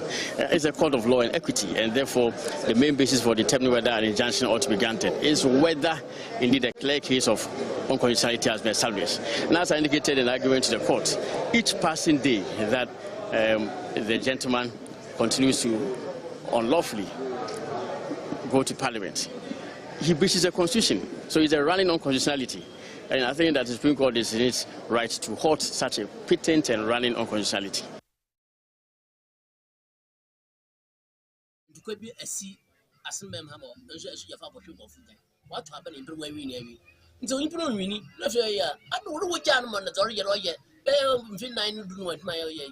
Electoral Commission won't want to no, you bring up what the papers about your words, don't stand in standing. That's a better report to want to one make a you want to know Cassa. They be on no quite more don't standing, or you're no quite all too good and don't too good. No, damn, or Hannah would have even if Electoral Commission and if even the missing one, Mr. Guy, as soon as I'm missing pay for that. If he Electoral Commission one more cry, another if Papa at the time, what the papers are quite Electoral Commission one more kind that not me. Since I'm a criminal man, he said, I'm a must see. Or man, you will. What was this man and Braca and Duca?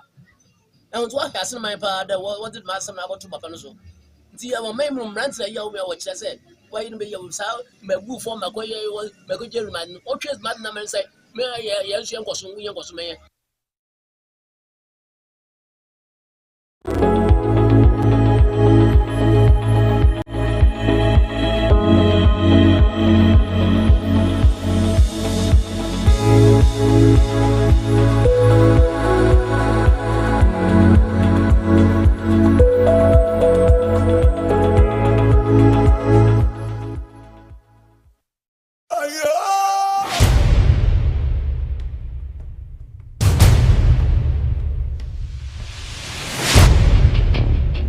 The average human body mass should have at least 60% water for optimal performance in any physical or mental exercise.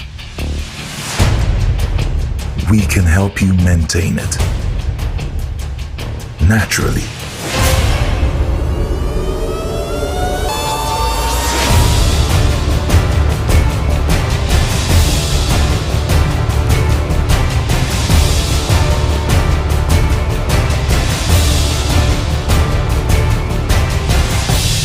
X Natural Mineral Water. Simply natural.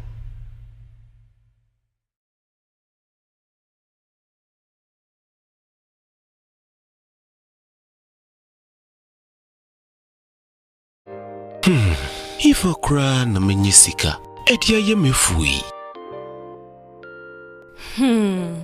Ehin fa na menya bosia, edia tre medwuma yimu. Kai kra mabre mi yebusia ato taxi fufu. Suhum Rural Bank. Suhum Rural Bank.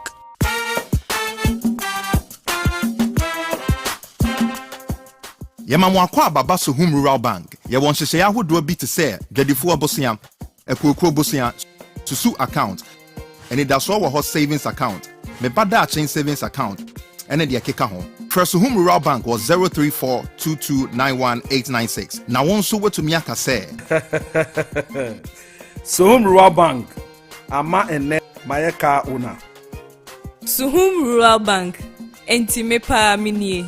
Me damwase. Suhum Rural Bank, growing our heritage.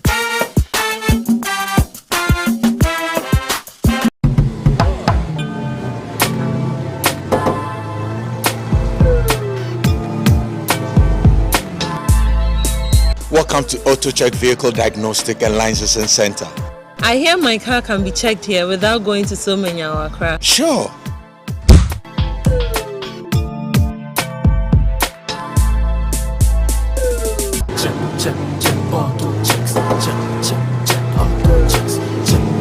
Emission, check. Alignment, check. Brakes, check. Visit AutoChecks at Koforodia Aquadrum Road for the roadworthiness of your vehicle, from saloon cars to heavy-duty industrial vehicles. Madam, your car is now ready for the road. Thank you so much. AutoChecks. Check. AutoChecks. Your safety, our priority. AutoChecks.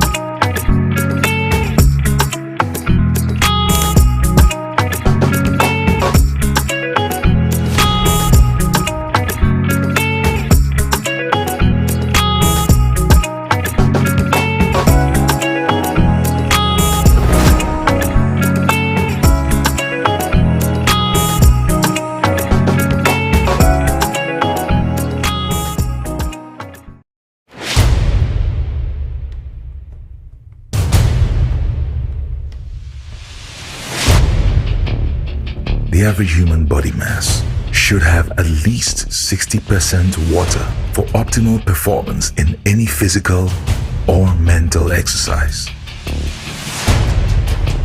We can help you maintain it naturally.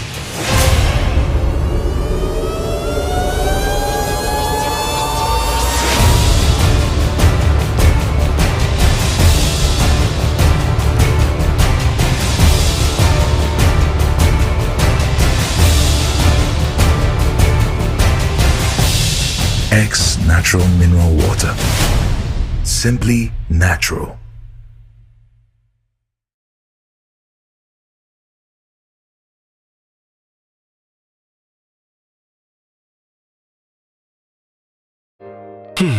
If a cry na menyisika, etia ye mefui. Ene said ye omochi adwen wo no ma omu betima ye daachi a. Eyade a enwanwa. Ukohwe mmofra adwen bi do omutirim se omu ankasa betima biebie omu nwuma. utum say yes bibi akoso kama saa dwen no ne nyansa ne yede hye wo ba ne tirim saa ntete no ene yede ma wo ma no na ye suku wura o pese o suku no eya akono na amanfo de o ba pa kodekon let's talk educational consult no mo ma futuo ehwema cha kwa mo nungwa oh yes techi nungwa estate omo Mango Street omo Lejokuku Municipal Assembly no ene die ne mo hwe my friend, let's talk educational consult. That was 0249 069 821 0249 069 821. Let's talk educational consult. Was it building the future through children? And also, let's talk PSA Okra. PSA, who is your bae, man? PSA, who's your bae? Bae, and also there. Jaisa. Bae. You didn't come on. Ralph say one Miguel ya me bow Miguel and now the year fine me to say na say wa bro na asem bi why babe abuja ya chiamo but enshara anya better say magana for enye better say because say anope mi be na obi e kan ni security system no miti o obi adwen shada te say na honorable ebi efuse ni kan no smiling and a smile is a scarce commodity our system no miti obi o friend no kra wo chia no kra wonte ene ade but normal ye mompa ebeye nti adwuma ne na say start double bi kan woni ade but na no pe kwame ade bi wo ho a ha adwen pai wo Ghana ha say ye ma ye ne ebre na ye kan wasem because say wo hwe enwuma bi wo Ghana ha say a wonom esum Ghana amanfo a to say Ghana Police Service me PURC Ghana Water Company Limited Electricity Company of Ghana ECG Ebikrasi Electricity Come and Go ECG Volta River Authority wonom nyina ye nkrofo a wonom esom yen enti samo som yen na se to de bia ade bia ye hwe se mo som yen no ese mo de som yen kwan paso na samo nya eya na asefem because se bio supermarket bi o wone ba bi no wo som Ghana for bo ne Ghana ni bia nko contract ye wa ban terms muti opa da opa obetum ena otuma because se enye ono nko an na render service no uduru ho a ukọwanim no akohwehwe adekro na opese oto se bia ye milu ana se bia ye milk a ubekọwanim akọ supermarket foforo akọpe but VRA ECG Ghana Water Company Limited their alternative kra na modie na ban se eye ne airfo it mo som yen but to de bia madwuma no mama Ghana for you disappointed too much too much free say weekend tintin we start free ya wada na jo fiada memenda kwesiada ejoada 4 days yina ye de weekend wo kroma na wa hwe kanokre se wo ye adwuma Electricity Company of Ghana na mo system na anya problem ebi mo light idum na eso anya hwe krampo samo si edum siesie mo na mo kan meba ho but baby so ho ani pakro no light idum because ni prepaid asa network no akwakoto prepaid ni bia ontumi fa ngu ni meter so na ye frɛ ECG fo a mo say mo da mo di holiday hey who bondog Ghana ha mo di holiday Electricity Company of Ghana aban afa mo say mo mra mesom yen mo network na say obi de adum ya woda enwumre bepimo ne ukotema ashama lashbi problem no wo ho saa bepimo ne obi ato credit wakwa titi ni morem akoto credit istay mama na ndi bi because ehye wuku no enkanka no ma wo no ma wo foforo na kra na tiem akwa ni kam light ni ho ye ni alternative bia because Ghana has say ya monopolize bibia nka ECG nka sebio ye wo power distribution companies bebre a aka ECG fo nka mo say nka badwuma nka egu because me kra nka me gina ha campaign say me mo bia me top power mo ho I from a private sector mo som ye na ma peska na ma ka say mo Ghana for na ye som mo holiday kakraba yes yenim se mo ye adwuma but mo run shift enu ntina se radio station ni TV stations ye call holiday ye wo staff bi wo ho a wo no mo ho obi wo ho a wo ho o ye adwuma either say o ye adwuma ma ya double na allowance because obi wo ho a ti say Easter ya manfo kokwo ni ade adwuma bi wo ho obi wo si men kokwo eti eso okay so obi ye adwuma de na ye be double allowance amount no see you mate na maje eti ECG for person mo kire say mo network no se do holiday a chese mo de mo nya adwuma no. It can be so. I feel your friend be as will be ankasa. Your friend mo call center. Mo see ya baba behe. It's not even about me. Oh. It is about other people and woman lives that matter. Because we do or yare ne dura eso one no mana eso one. Ese she fridge mu. The fridge mo ayese. It is nipa ni wu a ni moja wo mo so. It is very pathetic. Why would you do that? ECG Ghana. Moya mama for na Ghana de bola nation sa mumu bia mo beye adwuma yie ama tese hope bia ba ne ade ena wo hia Ghana branch bia o simpesem kwa bruchire kore embassies awodo enya se Ghana as like obi adome o Ukraine crampa bombo to gbuya mama for owu ade bia yiba TV so amanfo say Ukraine cry ya beko say e be wu Ghana de enko wu Ukraine. You see, you are creating a very hopeless situation for the country. And your fair ECG boss offer where Santini pure Kaya de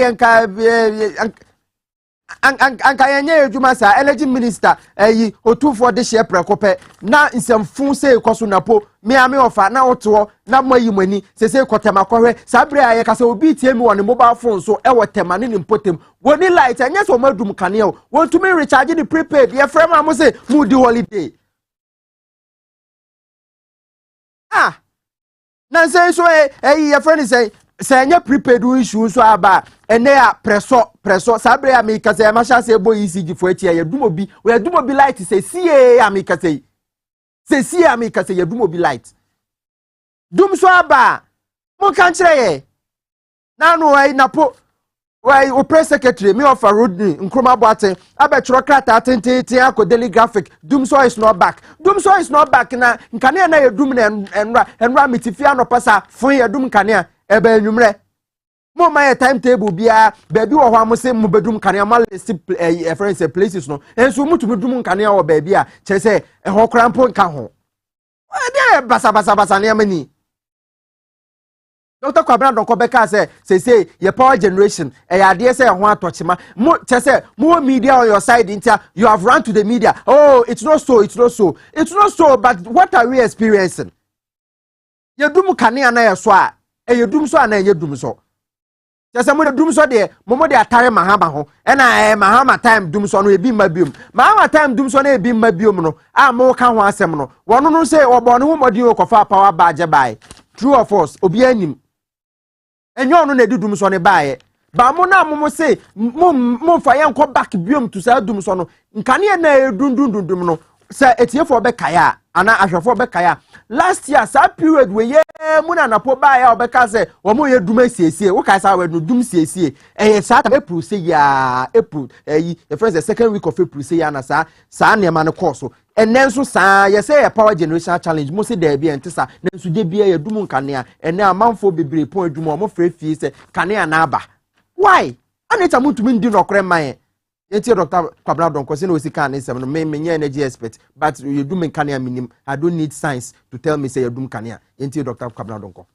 say energy commission say afi bia no power ye use no ekosoro between ohamu chemunso ekopi ohamu chemudunu between 7 and 15% every year. It is in few means if I being kahuna demand ekosoro a ede ne baba in few means say dey enimu no modern say generation yedi be ka we are no business tikwa say the generation dey kan wana ye dey kan wo ekwan be so dam ye ko ye dam foforo ana say ye wo enioma ebetimi increase renewable ebetimi e the boiler ye frame waste to energy ebetimi action boiler no e the electricity eno wo ho ye wo thermal plant ebetimi edb aka ho the wo ho no so ebetimi expanding the capacity enti the betimi aye the ebro baako It is a sign of my winning ma. Now, when saying female and say day anymore.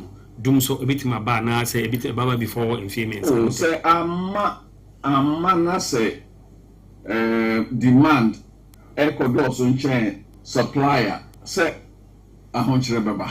So, I told that say, nipe boko na ubiti in chain, or so would yobo. Whom you know. Entisa. Say, yanka, a thermal plant, so the thermal plant never can one. Say, waba financial close no de potokasa kan financial close mo yen hihye ni nyina awie no construction no take mfie miensa enti si anhwa se ntema afa na beba beka se o enam se generation no so nti ese ye chiche ye ration no shade na che se ye chiche enso ye nti wunya kakra kodasum kakra na we nso anya bi na emum se ye de efata ene de esa no Emma.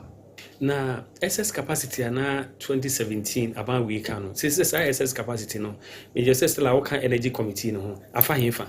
Mpacho omom kan no eno sa no abisa sa ko sign. Abisa for Dr. Kwabra Doko na tere kano first power minister of Ghana na odefo Ono therefore kwesi be chi the duke what SS capacity no mom kan wasam no onkuko bi so na on say akwa te say Ghana ha manfo bi di ntro bi e de kire ye ne ade because na no say always statement e free eye honorable machopoku prempe ne office e ba ya na po office ba ya omche energy commission say Ghana ye peak demand dey say e na wokwa your friend say ukobuya ya ye solar de aba be kan ho e na de enti say ya ye ni nyina kan ho bi na say your friend say power demand na wo kroma say no emro supply so a ade tire edudu mu kane na because in this country maka kire that say ade say excess power na ade na Dr. Kwabra no ma mo kan no excess power na wo he ade tire edu man for light ajo atati obo ase hey ombedu ne kane enche bia enye fe edum kane ye nka hwe ni ade Musa mu kwa broche mu tenta ma girls de kwa broche na mkodi wali dia amu se omudum kane o they treat their citizens with utmost respect bibi ani a ye be send you message say Ghana ha Ghana for there look enye fe ye so ye kwa so ye ko Pentecost ye kwa ICGC ye kwa Royal Presbyterian Council Conference Royal House Chapel Etie na po na says Nancy cry nwe ya okoista sorry na picture pictures da ba to social media say a peak power demand net say supply net say na po intio ECG came out with a lot of load shedding program in the areas that will be affected, and the reason was simple. Because of the fact that we have improved the transmission system a bit, the normal curtailment that should have occurred with the transmission outages was sometimes deferred or minimized by ECG bringing lights from another distribution network. We had to pause and defer during the Christmas time because we couldn't understand why we should celebrate Christmas with parts of the country in Dumso. That work recommenced on the 9th of April, just last weekend. But before even that work commenced, the general discussion started was whether we have enough generation capacity to meet our growing economy and whether we even have enough fuel to keep the nation moving. We in the Energy Ministry know that Ghanaians will judge us and probably the government on our ability to put the lights on. And in the midst of this Russia-Ukraine war and the global supply link problems, whether we'll be able to have fuel to move our cars and move the economy. Today's presentation, we will try to explain what the ministry is up and about with all its 16 agencies. And during question time, some of the heads of the agencies may answer the questions as appropriate. Today's objective is to demonstrate how we are trying to keep the lights on, keep the nation moving, demonstrate Ghanaian content and Ghanaian participation, and energy transition as we face that challenge.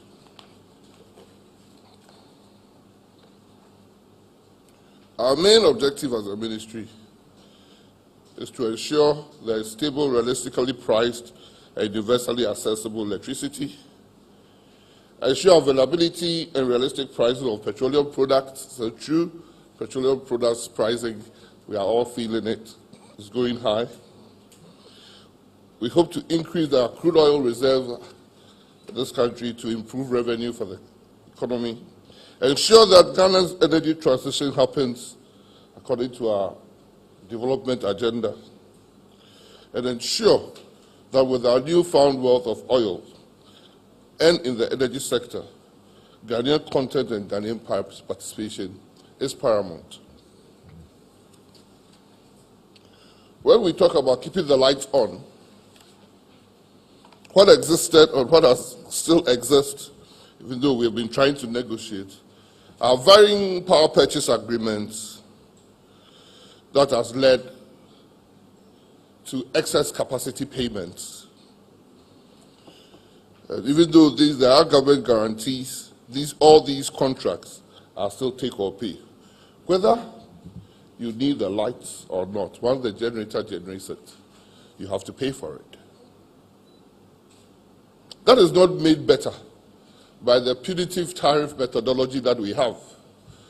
That Masa Obwa. Brofu bebre with kasatinte and toponko.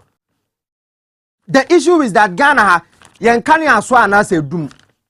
That is the issue. And Russia Ukraine, just Russia Ukraine for toko dey say bio obi kra do banada kra was Russia Ukraine. Yes say a revenue generation challenge. E wo Ghana ha say sikani ni ho. Yes, come from Kotofango ni sa nema no. Eti kroma yen to be ntra ha 1 year. Abra obia sometime be mama yen ka say the whole year there abai mama ka say yedundum nkane de asiesie. Yen ko ade bia yedum siesie. Mahama abreso de yedum so.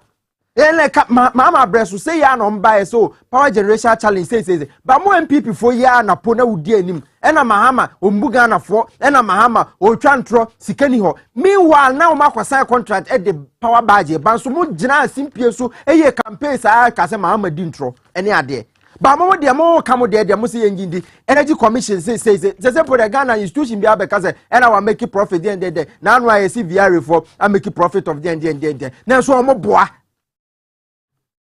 na no nye na your friend say say reporter wodo abaya you say state institutions bebre abobo boka na so be na CEO aheko twampe abegyan and we made a net profit of the wo boa masa asem na wo kan nyina no light no wo ho na eni ho the ordinary Ghanaian na be hu ene say kra na mo pese kanea duro bia ho ene ukosi wudan wo baabi na sa wo pe prepaid meter this okotua 900 and 1000 now no be at here na pensioner bi troko graphic for more publishing say but e ben na ya Ghana ha so obi si ni fie na se wo permita e wo ni fie na akwa ye ntokwa ya beji usika so sika no kra okotua wi a na se ye mfa ye friend prepaid ni ma ene ye ka say obi pe prepaid meter wa nanti akwa ECG officer wo nya bi na wo minister kroya ba betra be ka say your friend is say amanfo ye illegal connection babe na komo nya den if any prepaid no mo say property of Ghana so mo to amani pakon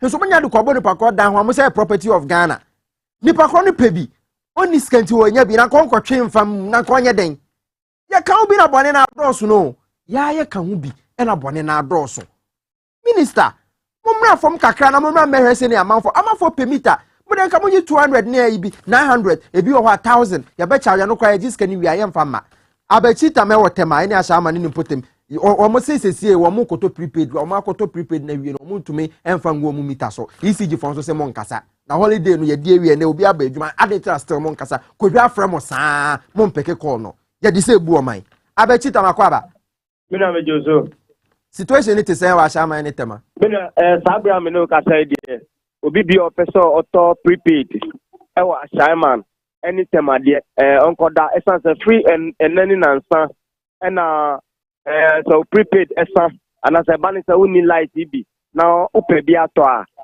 maybe say almost network anyhow nti sabra me no ka say shops ahodo no motor light ni nyina one mo atutum mo a light ahodo asane ne ma no so mo ba na o so mo chi metu anamo anope akotema me fritema so aba Simon baby amananti mra ahodo na makon nyina no shops ahodo no matu ama o manfo no bi ebu efuye pa se sana ebeba de dia aban no embo mo de se kani that meter dada no omu embo mo de so mo famre san se nie light be san ukwa akoto la because network enye djuma de se be yanka meter dada na ye use no aban no ensan famre nye sa de ya de be ha di pa ebi no light asan be 3 days ni amu pa bi ato amunya na madam ba ko e wo mi nchen a obeka na kudisem ade ha no madam a higher power 97.9 FM. Pacho, me wa sama Newtown. Na me prepare da me use no. Uko bi a see update. Uko bi update. Me kimi da sumu me ne me man so about 1 week pra. Omo baby e ma me ana san lucky. Omo message meter ne mayen so omo si meter ni ho. Eti me face problem pa. Say me light asan o. Me nim se me de koto a e be ga na se emma. Eti me sra mo hwe bibi mani. Munya bibi mfa ho mani. Enti emfa ne say na nsanya wala ite sa ye se na so ba ne sa wanye bia na se suma na oba beda no no suma na me beda me ne me manketwa suma na me beda sie utimi nkan problem sa ho no ye dos ye papa o ma lo ki shops no be a light eni ho ukwa ya ba ya na ese o network ba ya ese network enti asama de light do nduma wo mi ahudo bebre o mu ni light sabi omu operating shops omu ton enam ewo mu fridge mu costos ikitwa ni na keka keka ho nyina no light do ma na ise nam no say na e ba be say no intimia sabe problems ta ewo ha no light eni ho tema baby no mu ho omu ni light ashaman sabe community 22 any ashaman Newtown baby no be between 90 be say 1 hour e ko baby fufu some ko pay light no be omu enya be intimia problems ta ho no yeah, abechitam o de to come na fe ko na oni amafo kudi nkomo na se ne situation is tie na nwume no nsia ye trans na ye de kase bone ba na ye nso ye de afa amafo ni because that situation we ya de ha adwen pa ye da se pa abet ye nsem choni o wa sama ne tema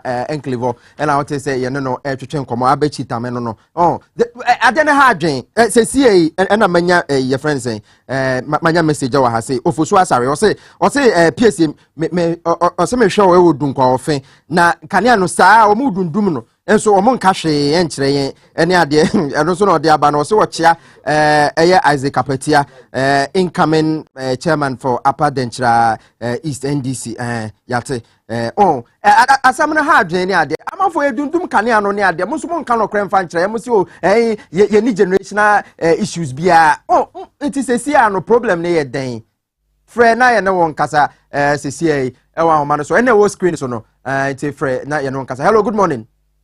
Hello, good morning. Mpacho di say na free because me dim the madam retain ata me ka se fi aplaku o situation it say aplaku what you say o situation it say kan na ye dunduma na say auto prepaid a emfa ye dum no pa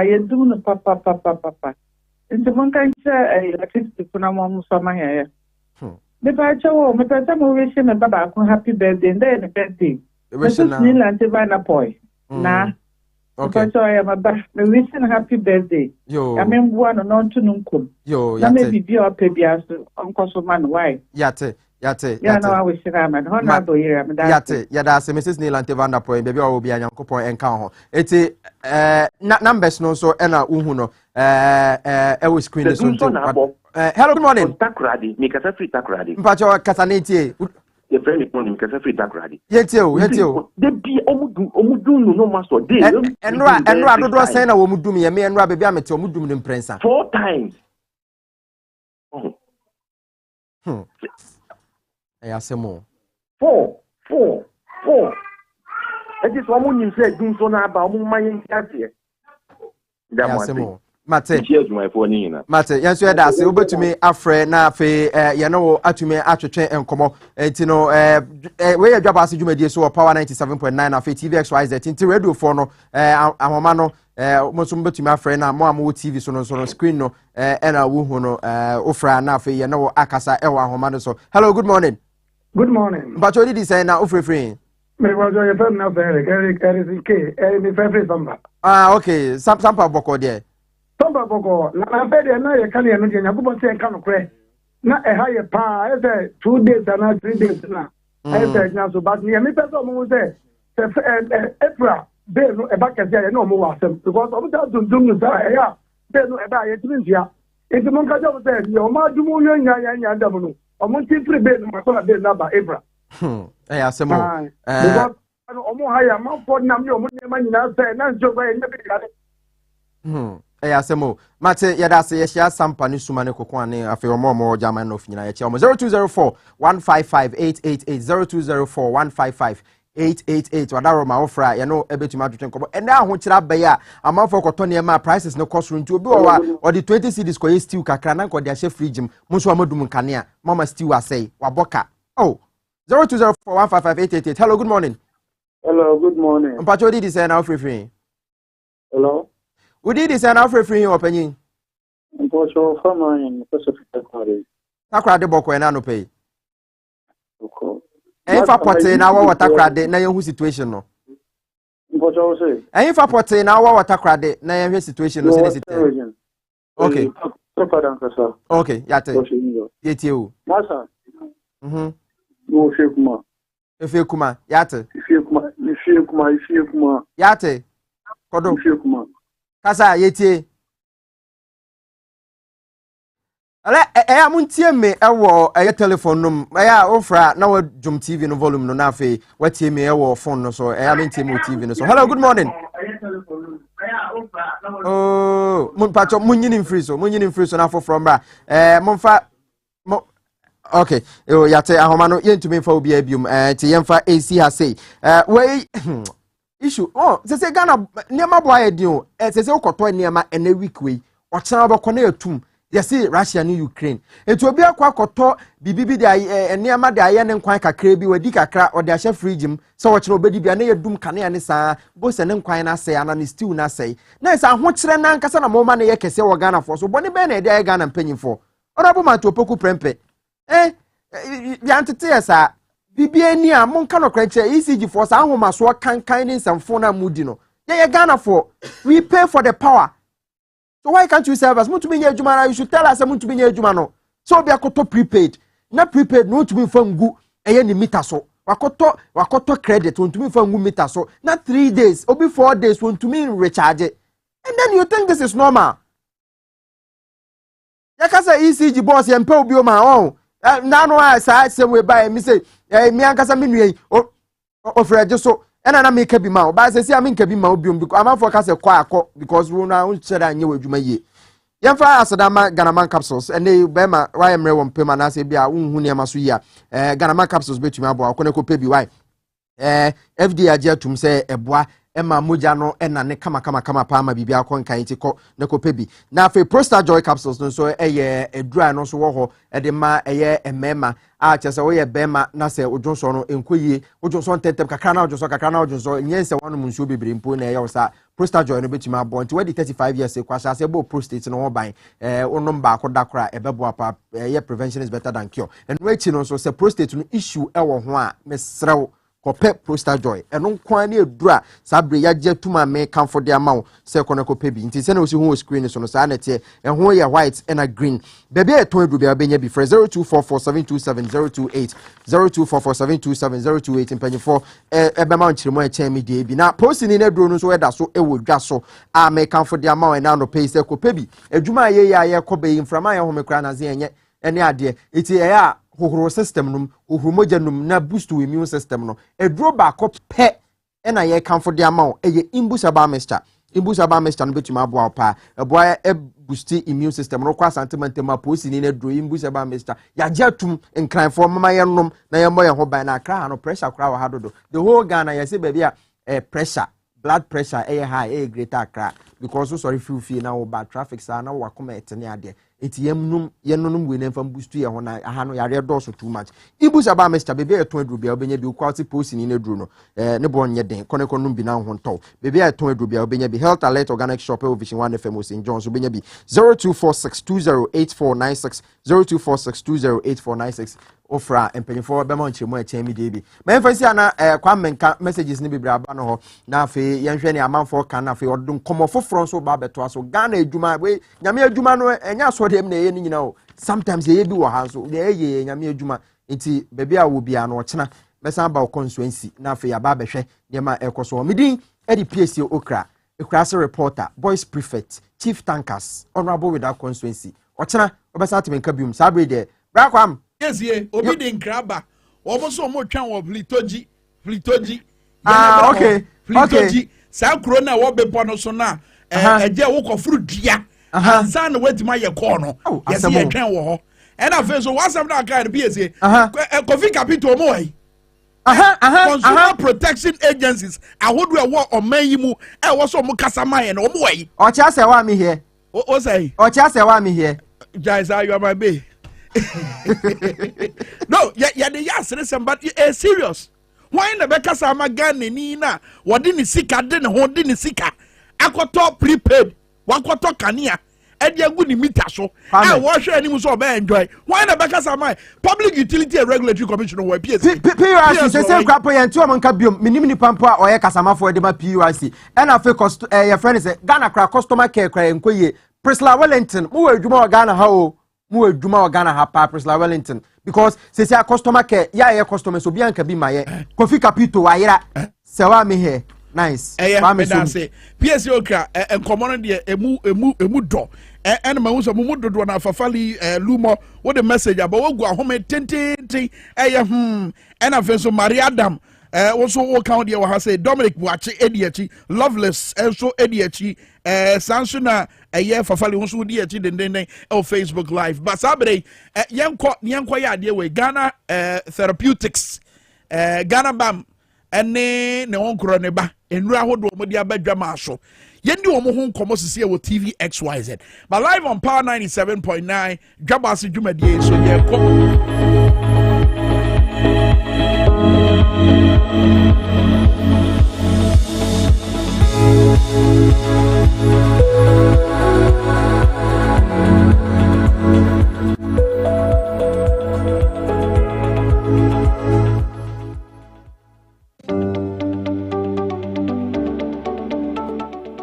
You are welcome to Ghana Herb Therapeutics. Yemamu Akwaba, Ediba Ghana Herb Therapeutics. Yen and the leading herbal pharmaceutical industry. Ewa Ghana ha. Yen eni so adi hunu se. Yede ayaresa eni enije ebe mani penyina. Na hano ye bomoden se yede abe funfidi ekukudam. Eni ekwan ahodo a ye nam so edi ye enduro. Na bomodin say yen running na yendro safe and efficacious with proven evidence. Ya ma yendro nyina bo abafom se ne be ya obi bia se wo sikani o se wo yeni o mu nyina motimi atobi na monya ayaresa e de amamo ho. Our quality control lab ha no. Ya nsohwe ahodo pi. Ebi any pH, ebi any moisture content, ebi as any total water extractive value. And sana essentially total solid residue.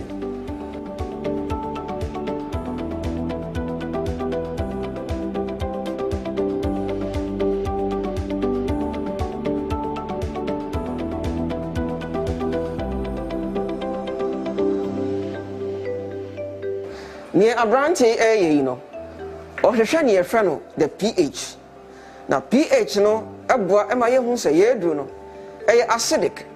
Anase basic, anase neutral. Na esan se yendo ni nyina no yenim ni pH ni ntino. Si yehwehwe pH no na se pH na yehwehwe no asesa na ekire se yedo no na hoode no ebe ha adwen kakra. Nti ye wo se prekope no ye jai edwuma ye wodo no so nyina.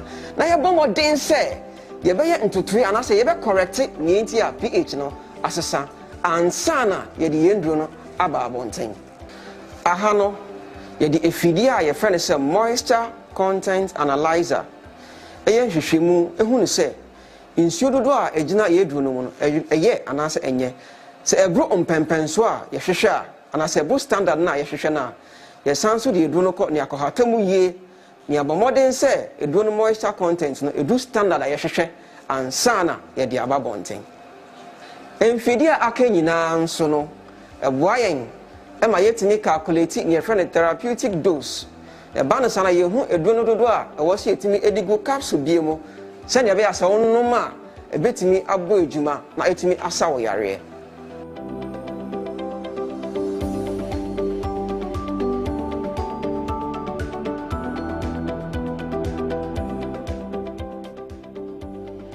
aha ɛna ahaban ahodoɔ a yɛde yɛ nnuro ne extract ɛne deɛ ɛkeka nnuro no ho nyinaa no yɛka fra na yɛakɔ hata ansa na yɛde yɛ nnuro no aba abɔnten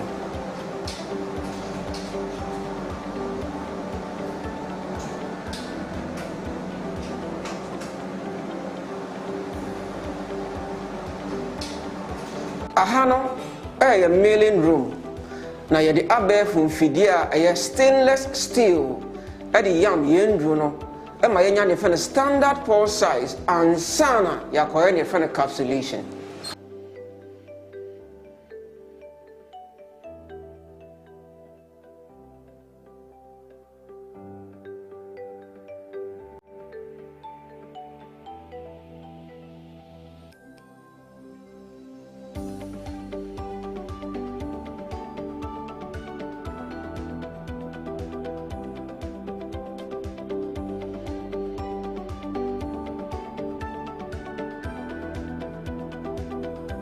aha no yɛyɛ ne yɛfrɛ no capsulation yɛyɛ capsulation ne wie a yɛsan so de abɛɛfo mfidie a ɛyɛ stainless steel yɛama mfidie no apepa capsules no ho fɛfɛfɛfɛfɛfɛfɛ ansa na yɛakɔyɛ ne yɛfrɛ no counting and sealing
So you're free encapsulation and polishing. Your ban your friend counting and sealing. The honso, you're the abef in fidi a cuckoo down. And one cassa a king kind in no do draw, a was a container beamu. If you are, your son so the silica gel at your tomb. Send your bear insure engine container no more. Now uncle say a drone and it na hoarding. A real safe dinner besan so a cat a drone of a fair with aluminium foil. La isilino kama ansana edrono aba bonten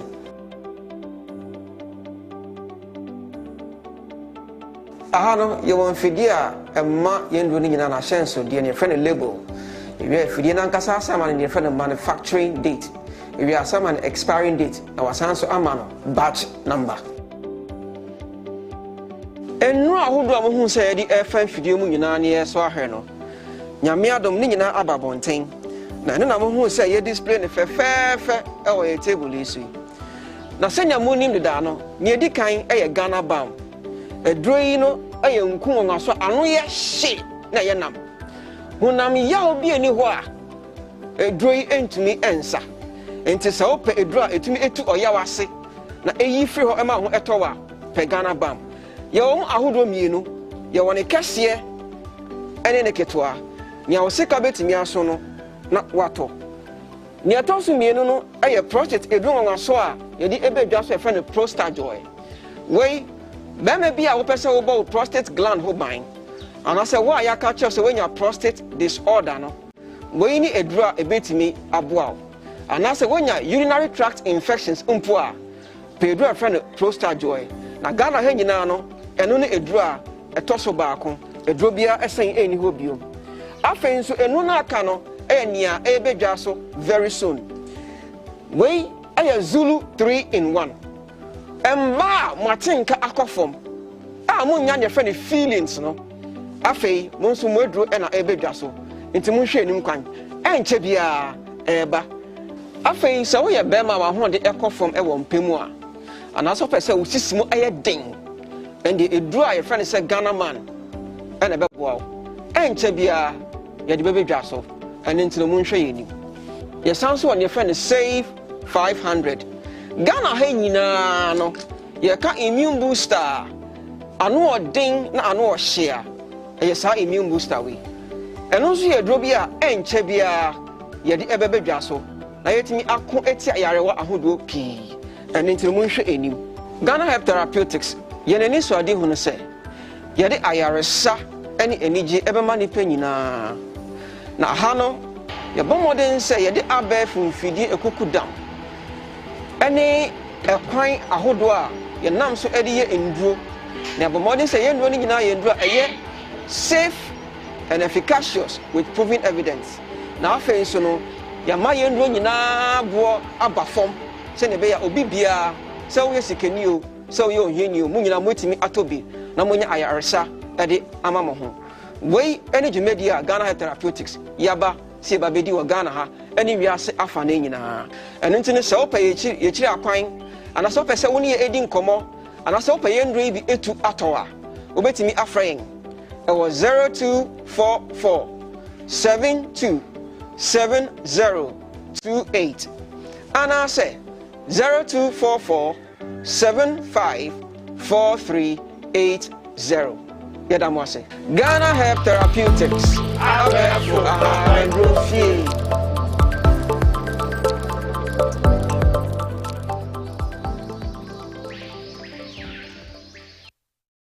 This advertisement has been vetted and approved by the FDA. Hey, good papa. Ghana Bam, if your what apostle, your waist, all your body, you make bazaar. Thank you so much. Me ba cho mami Ghana Bam me. Kese ni mi no keto ana ni ensa. Se me wona mo nyina tutu me waist me chi me baby me ko so dwa nyina me yasa. I feel good. Wa osa. Abege. What are you? I'm about hospital. Ghana Bam. To waiting here from doctor no. Where you there? Ebio. What massage me? 20 cedi. This is Tiabako. Ghana Bam. Yen to embeto ha. Efesa Tiabako nti. Efenchu obi 20 cedis. Hey. You need doctor. Nemo say we Ghana Bam come. Sound tuo. So so. If you can Ghana Bam. You can resist. At McDan Shipping, we saw a chance to invest in a logistics company whose technology streamlines shipping operations. Perspectives like this has made McDan the leading cargo consolidation manager. Clearing and forwarding come with speed and dependability. Cargo handling, air freight, transporting, transits, warehousing and bulk logistics. With branches in Africa, Asia, Europe, USA and all over the world. McDan Shipping, your total logistics partner. The serene environment fits into the goal of the school, which is simply to provide excellent educational foundation for your ward's development before they commence primary education. At first glance, clearly you will see why the school is called Hebron Hills International School, as the building stands tall overlooking town. With a Montessori style, we have experienced and dedicated staff and trained teachers. Our small sizes classrooms are meant to enhance teacher-focused approach where children get one-on-one attention from the teacher. Hello there. We are open at 7:30 a.m. and school closes at 2:30 p.m. After school care is from 4 p.m. to 6 p.m., while early drop-off can be arranged at 6 a.m. Hebron Hills International School is located at Midye off the Nsawam Road. Locate us with GP postcode GW0688 GA West and GPS code 06884870. You can contact the school and make further inquiries on 050-876-2375 or call the office directly on 0302-918768. Email us at hebronhills.school@gmail.com. Hebron Hills International School. Excel and shine.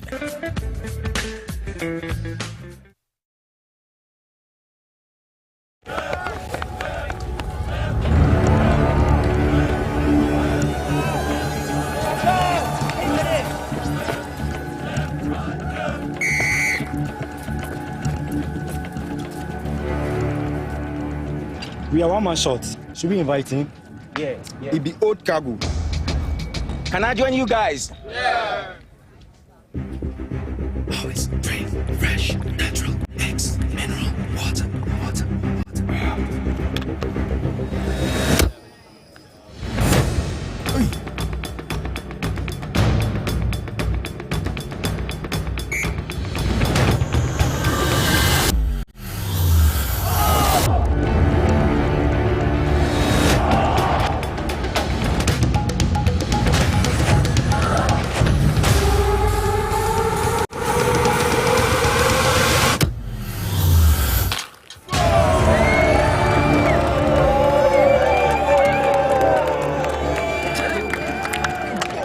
You still got it. Always keep hydrated naturally. That's my secret. Manufactured with the primary aim of preserving nature's finest minerals necessary for a healthy mind and body. X Natural Mineral Water. Simply natural.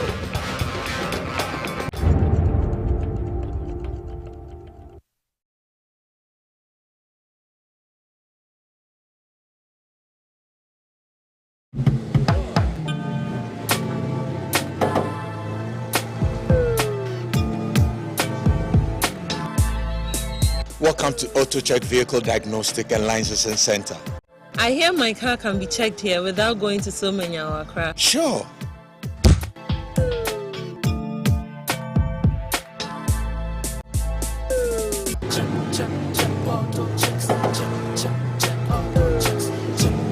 Emission, check. Alignment, check. Brakes, check. Visit AutoChecks at Koforodia Aquadrum Road for the roadworthiness of your vehicle, from saloon cars to heavy-duty industrial vehicles. Madam, your car is now ready for the road. Thank you so much. Auto checks. Check. AutoChecks, your safety, our priority.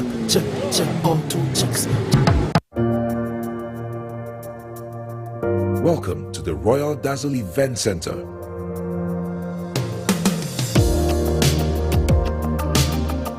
With a lush and well-maintained lawn and garden, you are assured of the best serene and comfortable atmosphere to organize all your family and social events. Live the royal moments here with friends and family. The hosting capacity of 600 to 800 people makes Royal Dazzle the most versatile of places to host weddings, parties, funerals, conferences, concerts, and many more. Create your memories with us. Call us for inquiries on 055-814-8585 or 024-620-2144, or pass by and speak to any of our friendly staff. Locate us at My John, close to Zoom Lion headquarters. Royal Dazzle Event Center, creating memories.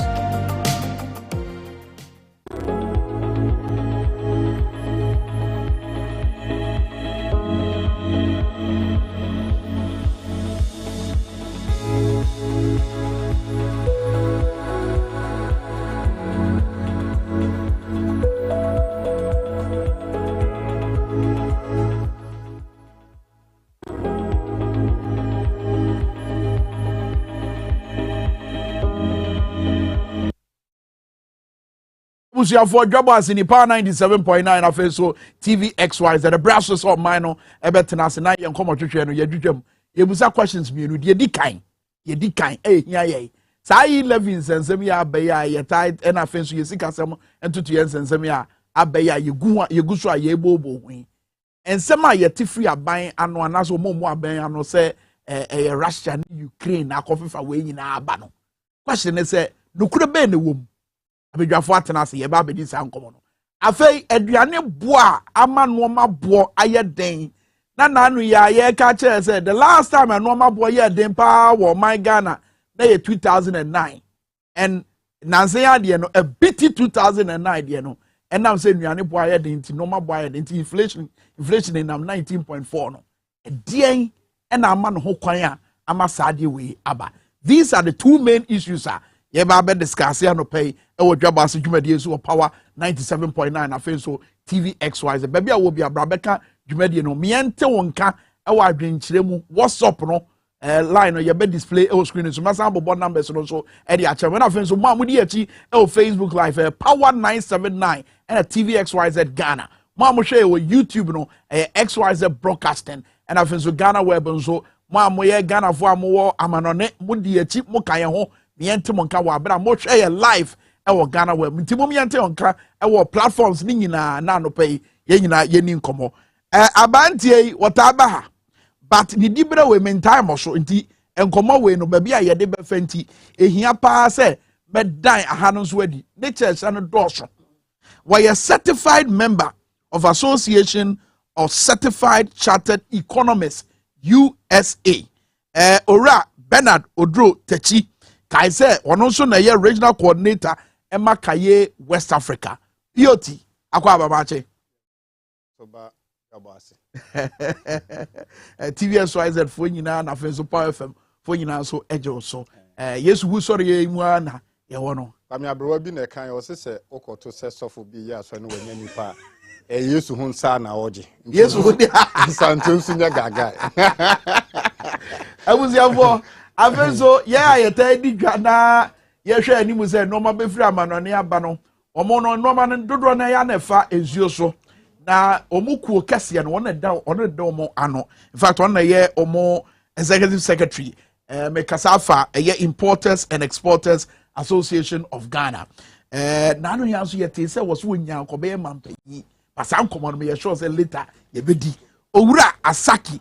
Samson Awongobet akwa abaja Medin no say no say no mebucha no meji so michao tifo ina tifo jo so and ye Ghana for afishapa because Easter convention for 3 days and then and holiday and then go Easter convention no I was home because at least we've been spending much of the time outside home. Okay. And so when you have a free day, like, you have to stay, especially, you know that Kolani in Mobile fee, at least spend some time with the children and the family. So I've been home for the past 4 days. Okay. Yes, but I think we started a new day, a new week, a new month again. So good to be here. Okay, good to see you as well. But young say come atwetwe na say na you be can free. Eye de ya na tight. And Russia, and Ukraine, and COVID. Kai say can no na ye free SHS. And you free SHS near back COVID. And as I say, about Russia and Ukraine. Said, San no maya mabo boss way, and no and announce 20 and I yesika sem ajiegu.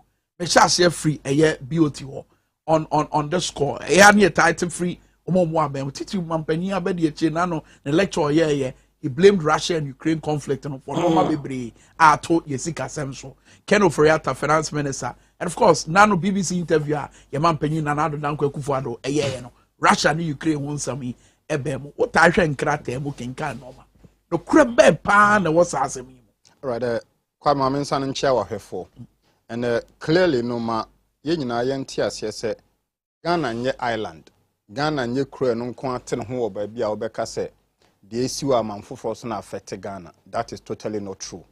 And in discussion when you purely on professional grounds obi bi wo beka se Ukraine-Russia war enya toll on any given country in the world no nyano kokafo because over the global supply chain in the world a chere kwan a ye fa so outsource so insource so nema there are certain raw materials in the world that a greater chunk of it no free Russia and Ukraine and a common biaso Until one there is an element of say ntokwesi bombi nipa supplier no kofa neman port ben or deba. In fact, and so call Ukraine and Russia, your baby a plane to mean too, because plane need to pay better water from. There are certain seaborne where ship into mean kohomba, and clearly let us admit, say in discussion we know whether we like it or yes, no, Ukraine and Russia and your impact on every country in the world. However, Ronald Reagan can say, when you are with an African leaders, the government you elect are not the solvers to your problem, they are the problem. I repeat, Ronald Reagan, he was one of the presidents of US. So say when you elect leaders in Africa, the government that you elect, they are not the solvers of your problem, they are the problem. And to Bohu say, some year can say leaders are put in place, you know. Abra issue we shall see, and what every futuristic leader was say. I was so projecting into the future, say could be a bar, how long will it last? Number two, any man free Russia and Ukraine, no, other alternative ben am war. Because in the economic cycle, no, there's always scale of preference and opportunity cost. And the mobile phone ye crime, no, ubet to every China, ubet to every Singapore, UK or Russia, anywhere. And it's a quite certain raw material now when procurement global supply chain, no. Say Russia, ni Belarus, any Ukraine, na winye free. Kona abano, what are the possible alternatives? Adia ba African leadership, including Ghana, yanye huadiane say we saw the dangers coming, and then again, so share former the vice president now, the public lecture hold on last 2 weeks ne twa mu no a, or indicating nyema miensa say na ye nyema affect ye man no. Clean up of the banking sector. That's right. COVIDnomics and Ukraine-Russia war. So say you find the parity exactly contracts are exactly say offer nema ti obonema titro miensa issue of purchasing excess power is not a major issue, but the three key issues or list here the COVIDnomics, Ukraine, Russia, clean up the banking sector. Now mama for Ukraine numremu yeni antia say Aban went to me in country say raw material in free Belarus, Russia, Ukraine, no, in free Morocco. And in fact, so share the raw material they fertilizer because fertilizer ya dia me share that do much ye all over the world. Morocco is one of the largest raw material deposit for fertilizer. In this Aban way and now ye can say so Ghana fertilizer this government cannot tell Ghanaians to say Ukraine, Russia, and fertilizer and shortage. No. Come to think of it, and now I can no, and I'm speaking factually because my research. Since the year 2020 to 2021, a fertilizer supply world contract, they have paid not even up to 20% of the contract signed to suppliers. And the suppliers near craft fertilizer free India, free Russia near Debano, they are also not responding to government. And it's a bank catch them say, young agricultural sector, fertilizer simply because of Ukraine, Russia, it is totally false. It is false because a local Ministry of Agriculture from the year for a year whole of 2021, a ban fertilizer award contract and they have even not paid up to 20% of the contract sent to suppliers. And the supplier now either saw Chemco or Lord Fusi or Yara or one no. He no kwa for another sika e dia kraba. Enti saa de na ban de born hosa for hene no fertilizer nko defeat no. Don't forget to say uko cocoa border in a seasonal year no omo import almost worth 5 billion worth of fertilizer each year. And it said the year 2021 kwano fertilizer award contract se untua ya contractors no almost supply, they will not supply. And this are buying suppliers can there uko the fertilizer supply chain. India is one of the biggest market in terms of fertilizer supply. And that Ukraine-Russia war no they defeating in the say a buying contract be a award and the sources free Russia and Belarus na buying tia say they are buying tia suppliers car they can look to other sources of the world for supply. Then again yemra Ukraine Russia na no and now ye ka say no sa subo na buying the bomb no it is because the government is not a smart thinking government because say to fee na odan esha comes a bebua common sense you tell you say kopedan for han. And now you can say to me can't me say they have a certain abandoned agreement with Russia. So apart from them, they cannot buy certain raw material from other parts of the world. Last of it all, so share commodities are bound to free Russia now. which is say wheat and all those things. There are other markets the government can explore. So it is simply the government want a cheap excuse to condone their inefficiencies. And to say, "Oh, Bisamia, my dear Tum say yes, and your effect on the world." But Banya Yawono has failed to think into the future. And the last of it all, they say, contract are buying award fertilizer suppliers, and they are failing to pay. And that is the reason why these suppliers are also recoiling. And it's a buying to suppliers' car. They will look for other alternative supply items to the government. Okay, Samson, when you go to I cranoma, ebe kroma, intimate, may assure say you are better placed to give us a fair idea. One ya air cost names and so Russia and Ukraine and Tokano Enya, we seek ourselves so. Say not to be honest here. Well, thank you very much. So, of course, yes. Every rational human being will have to admit Russia-Ukraine disturbances will has an economic implications across nations, and for that matter, Ghana is not exceptional. However, say no where I sit, I know for sure that crude oil will be every Russia. Petroleum chemicals engineers, so say training the human resource one of the best engineering countries. Ghana students are called for foreign programs. Russia. And so crude oil used to come from Russia, which as we speak now, you can't go direct to buy from them. Unless say China is doing business with them. As to whether they will take to China and Ghana for the is also questionable as to whether what is the reality, what they are saying. Then we share more bread, flour, brodo flour, Olam and other countries, Iranian brothers and other countries. I was told the time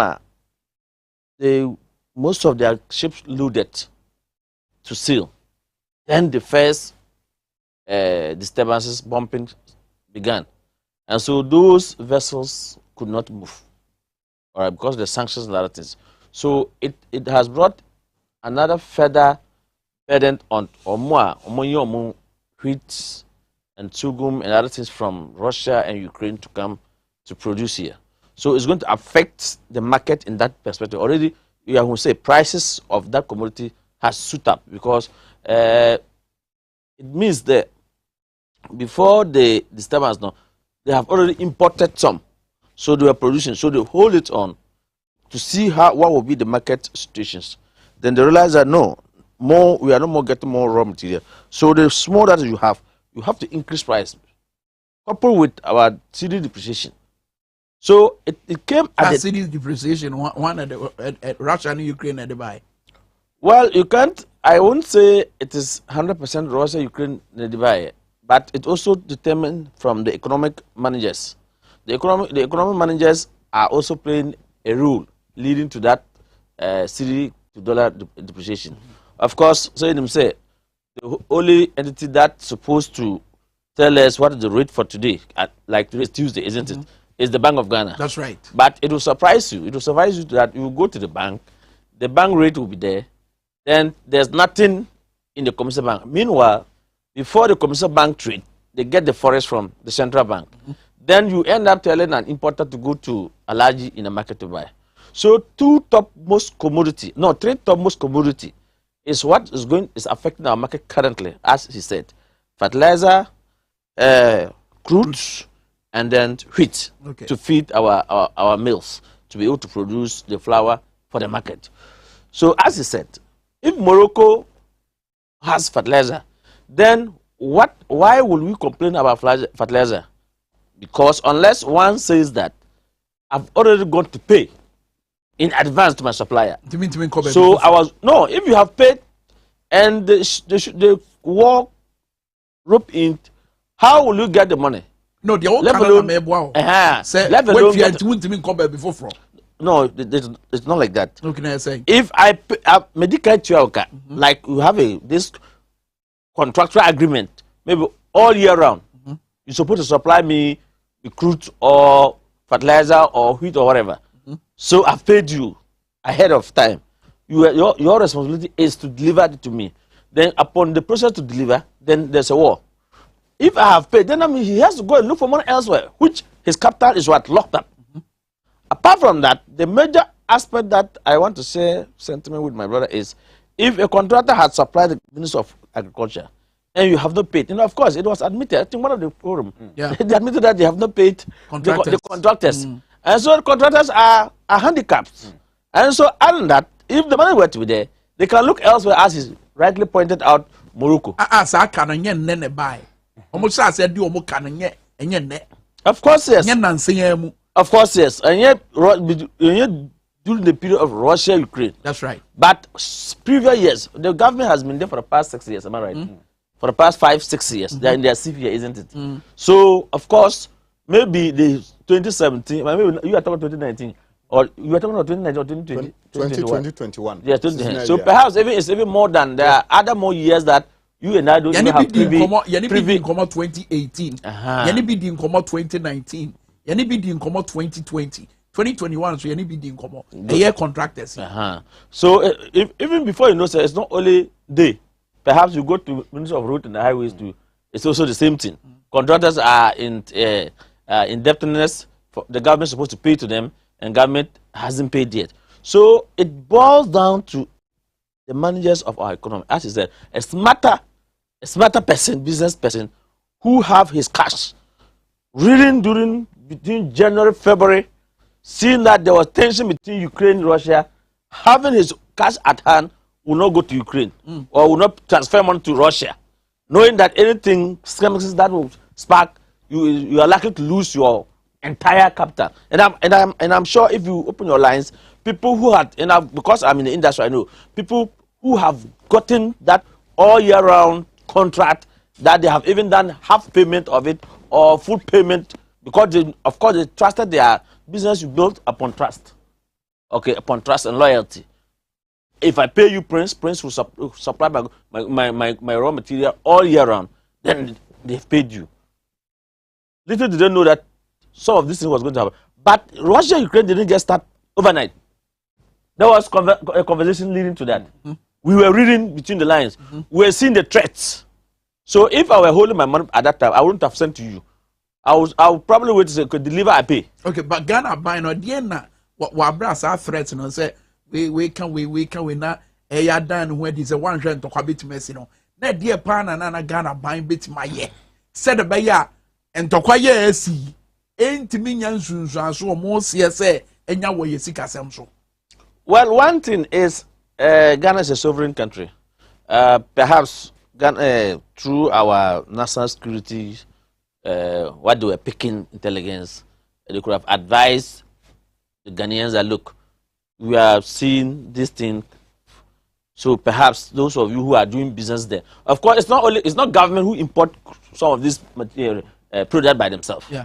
But because if you look at the chunk of consumption of some of these commodities, like fertilizer, government buy more because of our farmers. Is that not it? So they could have advised that please, and even Ghanaians who are doing business there, that for now, maybe let's hold on and see, we are monitoring to see what will be. Then security will come back to advise.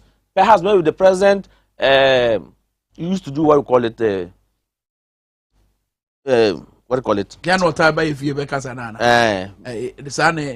What is the term you normally use? COVID-19 update. Fellow Ghanaians. The update, no, at least we could have used part of it to also advise, encourage Ghanaians to be circumspect, to be careful, and to, if those who are doing business there, at least we are not saying run away from the country, because you can't run away from them. We still have to do business with it. What is happening is not only Ghana who's not happy. Everybody is not happy. No, but Kasati said, you no man to do na ye crab chrome hano if Russia and Ukraine. Oh, that's how you are sounding. No, since psychologically, the government is a smarter government. It's trying to use. No, but you are an industry player.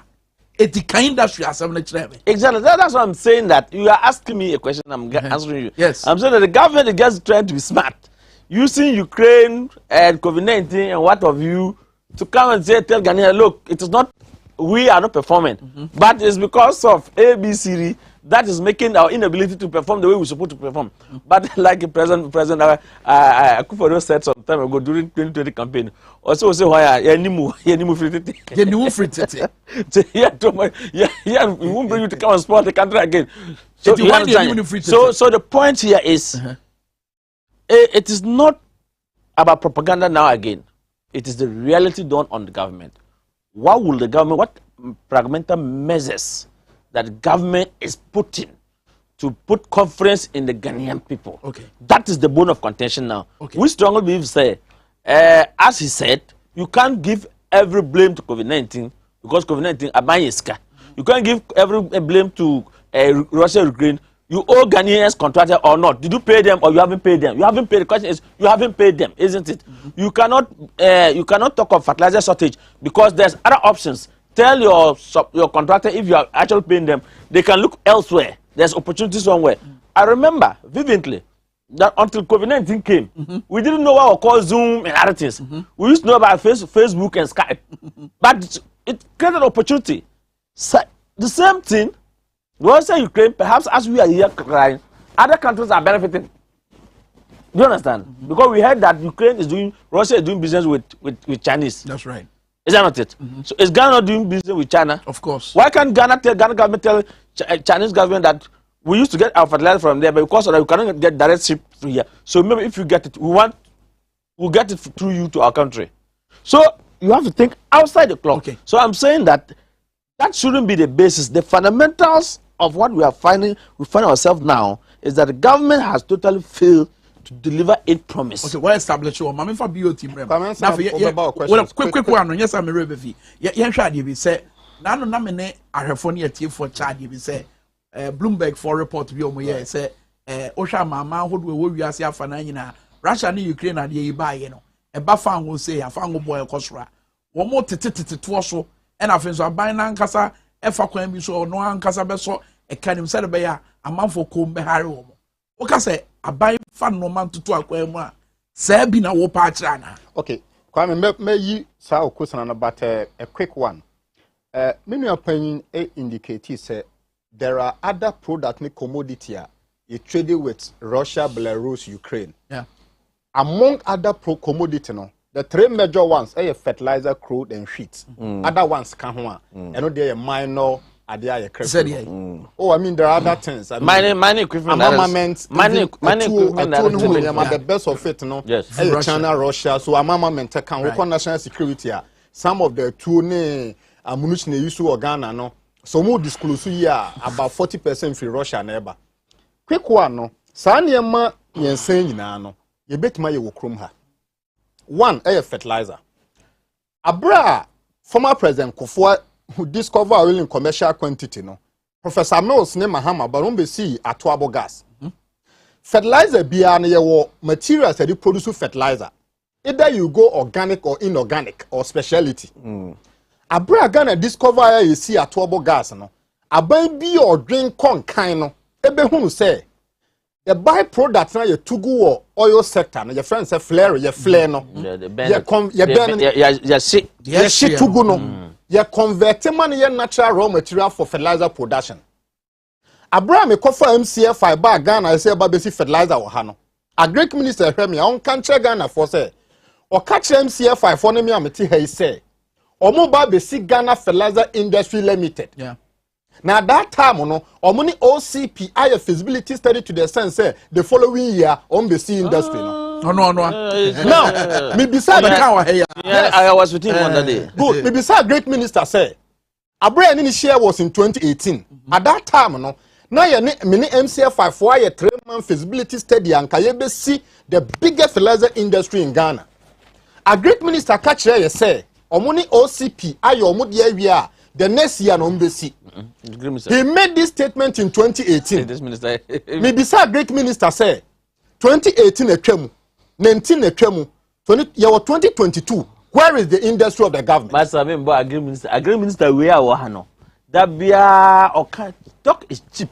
I'm telling you, from day one, Aquaro Casa. Me say no. What's it? Rice. Who say 2019 and 2020? Say 2 years to come, nobody will import rice to this country. And the Kwame. Now say, I see there. obia exporting maize and soya beans. I mean, maize the cry whatever. Do you know how much is the cost of a bag in the market? The government in the country say Russia and Ukraine no fertilizer affected ya.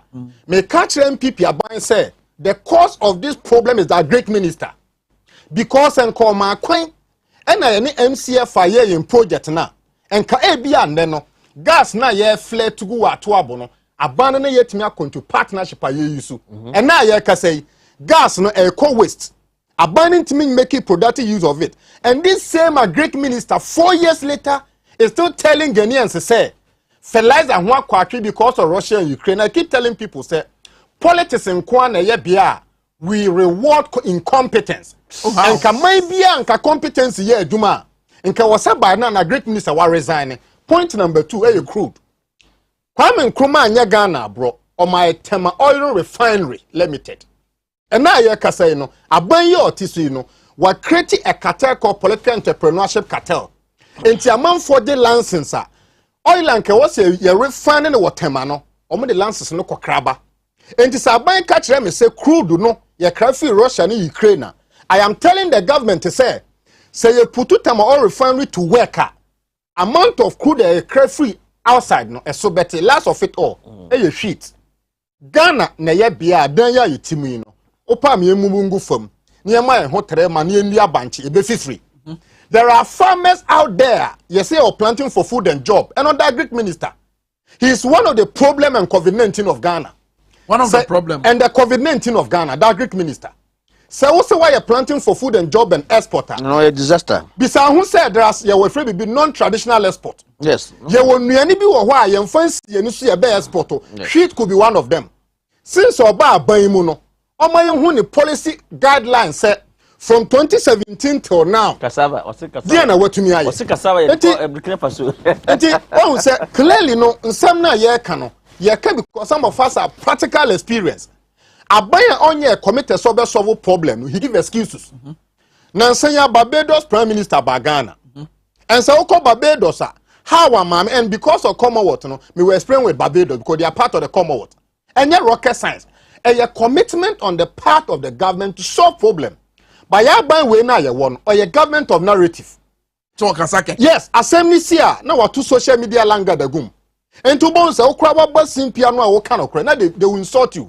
And now fertilizer as man be kan ye no mu twabo me a but me bisa one simple question say 4 years in where is the Ghana Fertilizer Industry Limited by the great minister yenye ready say a solve problem and you see aban biana is built on capitalism no they try to profit from the state. I don't know mommy on any day I will choose the NDC over MPP on any day and the reality share obisi atuabo gas also see fertilizer industry now you who say you are thinking about the state. But a name said Ghana no fertilizer importers no benefited from the government you know. So say fertilizer industry now those importers no they will cut them off. Alinko Dangote. So okay. See what are the biggest in West Africa. Yeah. Or the Ghana how but it's not massive. Meanwhile we also have gas that we can Dangote say Nanado amemuni come up. Okay. Ebeye come because Nanado is not making the effort to do what he's doing. No, he's benefiting. No, but I didn't Dangote who say Nanado. He's benefiting. He's going to benefit. Why police near watching order?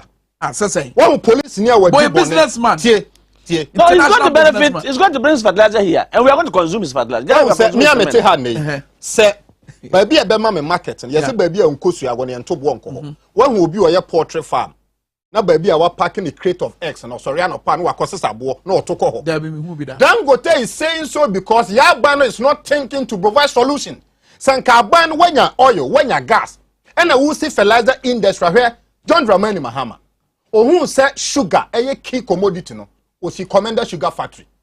And Ghana and so sit in an enko ya. Safibia who imported 2 billion worth of sugar.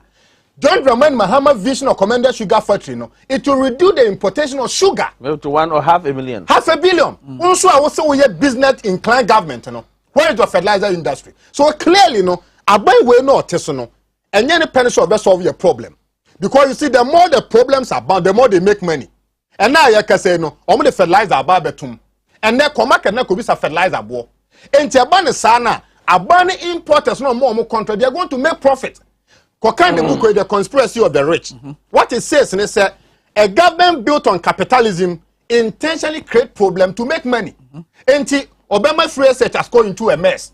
Fertilizer in a mess. Enti abra area mess, then economically they profit. Last of it all, intraport trading. Oko economics you free be intraport trading. Intraport trading chese there's a kind of trading na unkono direct. Enti Ukraine Russia war aba person of profit here. Obe go into alliance with China. Enti China ni Saudi ba for bitoso. To say COVID-19 by and health ministry or kwa COVID-19 vaccine or the akwa for shake biso wo Dubai shake no so the kata so we call it intraport trading. Enti abai bia na on thinking homegrown policies no the government feed on intraport trading. And what intraport trading does is it makes people in government richer and the poorer.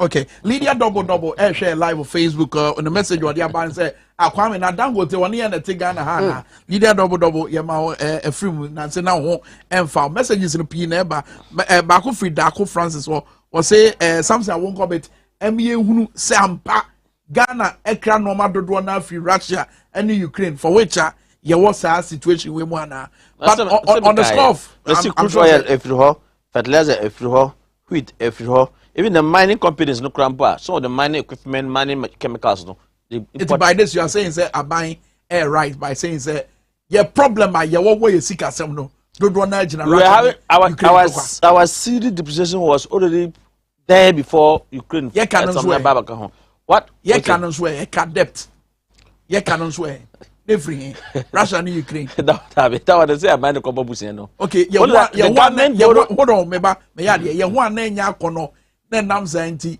amama hodo an komunya this omusika beche o maimu e ka say omuntimi nji Ghana ndi for which Fitch Moody's any other rating agencies a downgrade here no and also Russia and Ukraine at the buy no it's because of if who had 2020 campaign even though na your COVID-19 area the expenditure was too huge.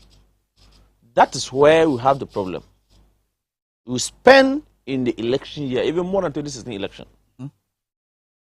If the government should bring how much the government puts into campaign, that's where. And if you want, watch after every campaign year, the first 2-3 years no, at the how be back. 2016 it happened, 2012 it happens, 2020 it happens. But 2020, we had the opportunity to get more COVID-19 sicker and other things. No? But expenditure, no. Say now, the square to the feeding only Accra and some part of Kumasi. Look, if you look at the amount of one that went into it, no, they ask themselves why. What do you mean? What do you say? Some of us have to take our own money and also feed some people in our communities that we find ourselves. What do you say? So the city depreciation has nothing to do with Russia and Ukraine. Fantastic. Yemra baby ana BOT edie kwegyina no. Efa nia e wo se aban eye. Ye hunu bibi aban ana montuo ene ne kasa kire se ne nia bra wo pese wo fa e kwan shrunku bi so e solve problem no. And no kana asam no. Say see your gas which is being fled. Now, time I didn't progress the buy no. If the government had accepted and bought into the idea, but now, this fertilizer issue no, maybe halfway. Even though if they cannot produce for it to be sufficient for the whole country, at least the quantum that was supposed to be coming from there no, the pressure will have reduced. What do you say? Or even this very company that the agreements can say, they and that company had gotten agreement and they were about to start production or set up no ka ebaya se ka be boye anamboa and embaye the other aspect say sisi na your problem no what is the government doing to bring down the plight of Ghanaians we share other commodities I want market ni bo ekosro no it's not come from your friends say Russia Ukraine cement is not come from Russia, no Ukraine, and Gary beans. Only maybe steel, iron. Maybe I think some of these commodity raw materials perhaps come from I think Russia or so. But at least you guys are scraps. I produce for a fabric and home and other things. No, a ton of iron rod from before the finance minister economic statement. No? Now the ton moved from 6,000 to like 8,000. That one too, is it Ukraine and Russia? Cooking oil, rice, chicken, and frozen chicken now. Yeah, the free other countries like Brazil, America, UK, never know. And also that hasn't got to do anything with Russia. I strongly believe, say, the economic management has a problem.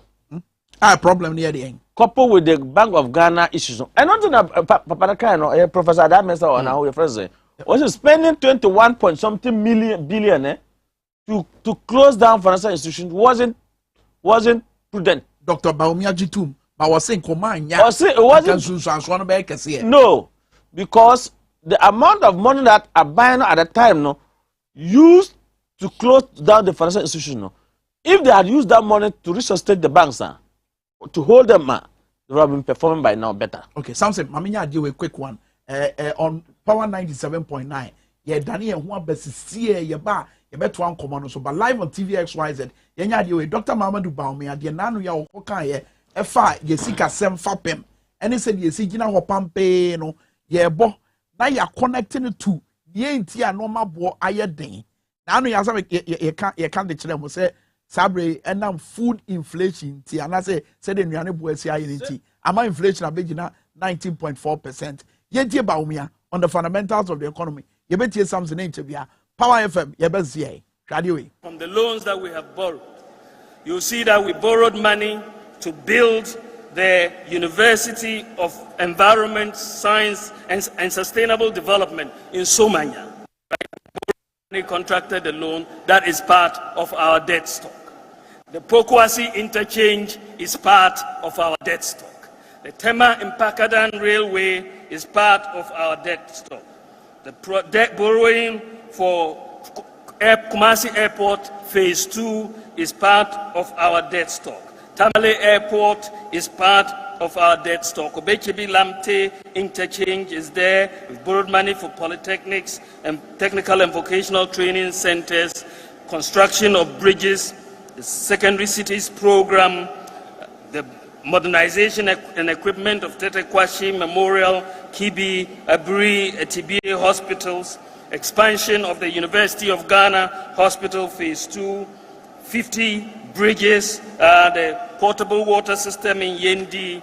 We also have borrowed money for the expansion and rehabilitation, and expansion of hospital, modernization of Komfo-Anoche Teaching Hospital, the construction and commissioning of a portable water infrastructure project in Tamale, Pong generating and retrofit, Eastern Corridor, so many projects that we have, and I'll leave them for everybody to go through. So many projects across. So we can account for our use of the resources that we have borrowed.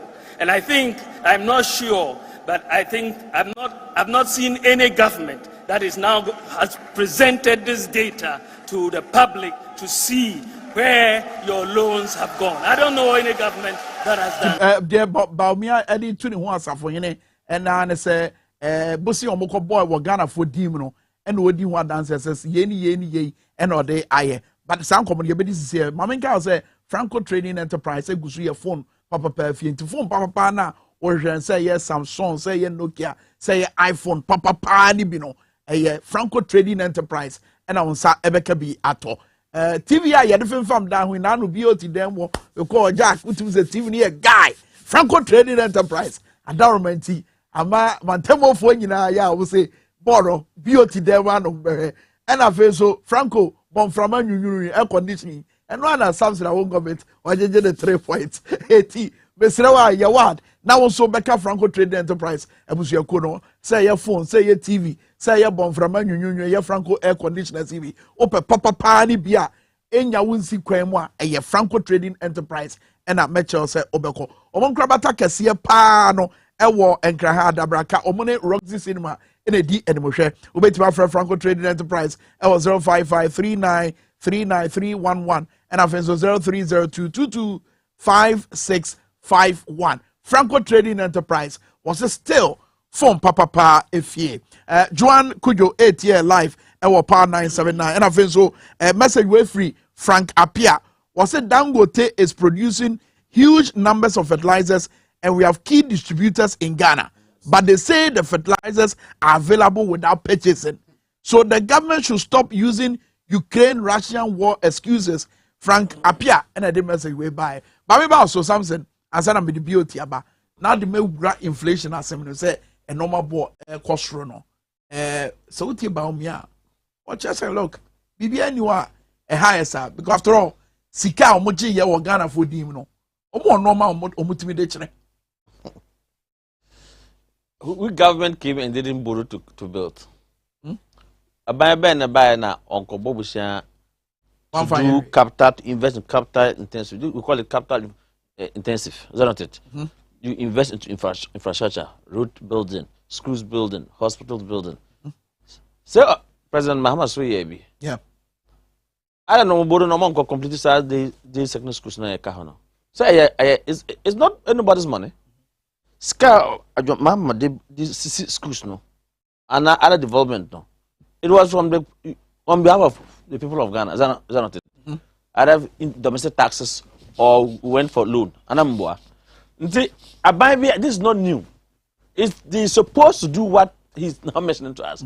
That is why you came to government. You told us that you were coming to take us from another level to another level. From taxation to production. But as you speak, you understand? But if you come to Habo, are we not taxing? I did not taxing. Even to the extent that bank financial cleaning no. Say there's a percentage on every importer who share duty at the porter. You have to pay a percentage to help government clean the financial institutions. But the point is, when they were taking that decision, did they consult importers and say? If I connect a normal boy, I no, and normal boy I could call Cosro. Dianin Kwana Masadi we are banner. Well, I think say anybody who's paying duty at the port, Bakachro say the center cannot be whole. In fact, if care is not taken, crampo, say at the time the government was taking the benchmark values to 20%. I issued a statement say price of goods will go up, and I stated that then we should be prepared by the end of March, April. No, we will see inflation growing, and truly, as we speak, inflation is 90 point something, 19.4. And they say it's only for food aspect. Of course, that's a daily basis. You go and eat. That's why if you want to look, you monitor the Lebanese for more Ghana. They are into restaurant, because that is the order of the day. We are Juma at the end of the day, you end up stopping somewhere to eat. So those commodities, no, the prices have gone up. Not only that. Petroleum product 15 pesos per liter no. Prices of spare parts that is still on the high. Petroleum, if you go to fuel, you have not seen any differential. What do you say? The name way at the end of the day, no, you are going to transport the food whether being domestic or imported good. The truck must take it from the farms to a market site. The truck must take it from port to your store or to your warehouse. And so all this become a cost. So if it becomes a cost, coupled with this 20%, Bema reverse our buying free man, a pager due to the consumer, definitely the prices will go high. Okay. A balance on a BOT in Susan so ben the Benya so. But inflation ya there what's your maximum 40 as a year. One say kind inflation a idea a reduce buying power. Ya case buying power. Oh sorry, sikashe ubotoma. Your purchasing power parity ade ma otimi to ade tumi abetima mo to ade enti inflation aboa bi ayemfa ya nim hu no na mmom o buying power na ekura wo no e ma so te so yes ete so enti for example 3 months ago ko ba bi a ton cement na bag back here 45 cedis Oko in April 2022 no bonus shoot to cut 45 to 62 Ghana. Yes, what it means in other places more than that. Good. O buying power na nke betimi atop 45 cedis no eswate ana pagya no ko enti inflation bia so niema miensa economically no niema miensa dey determine inflation.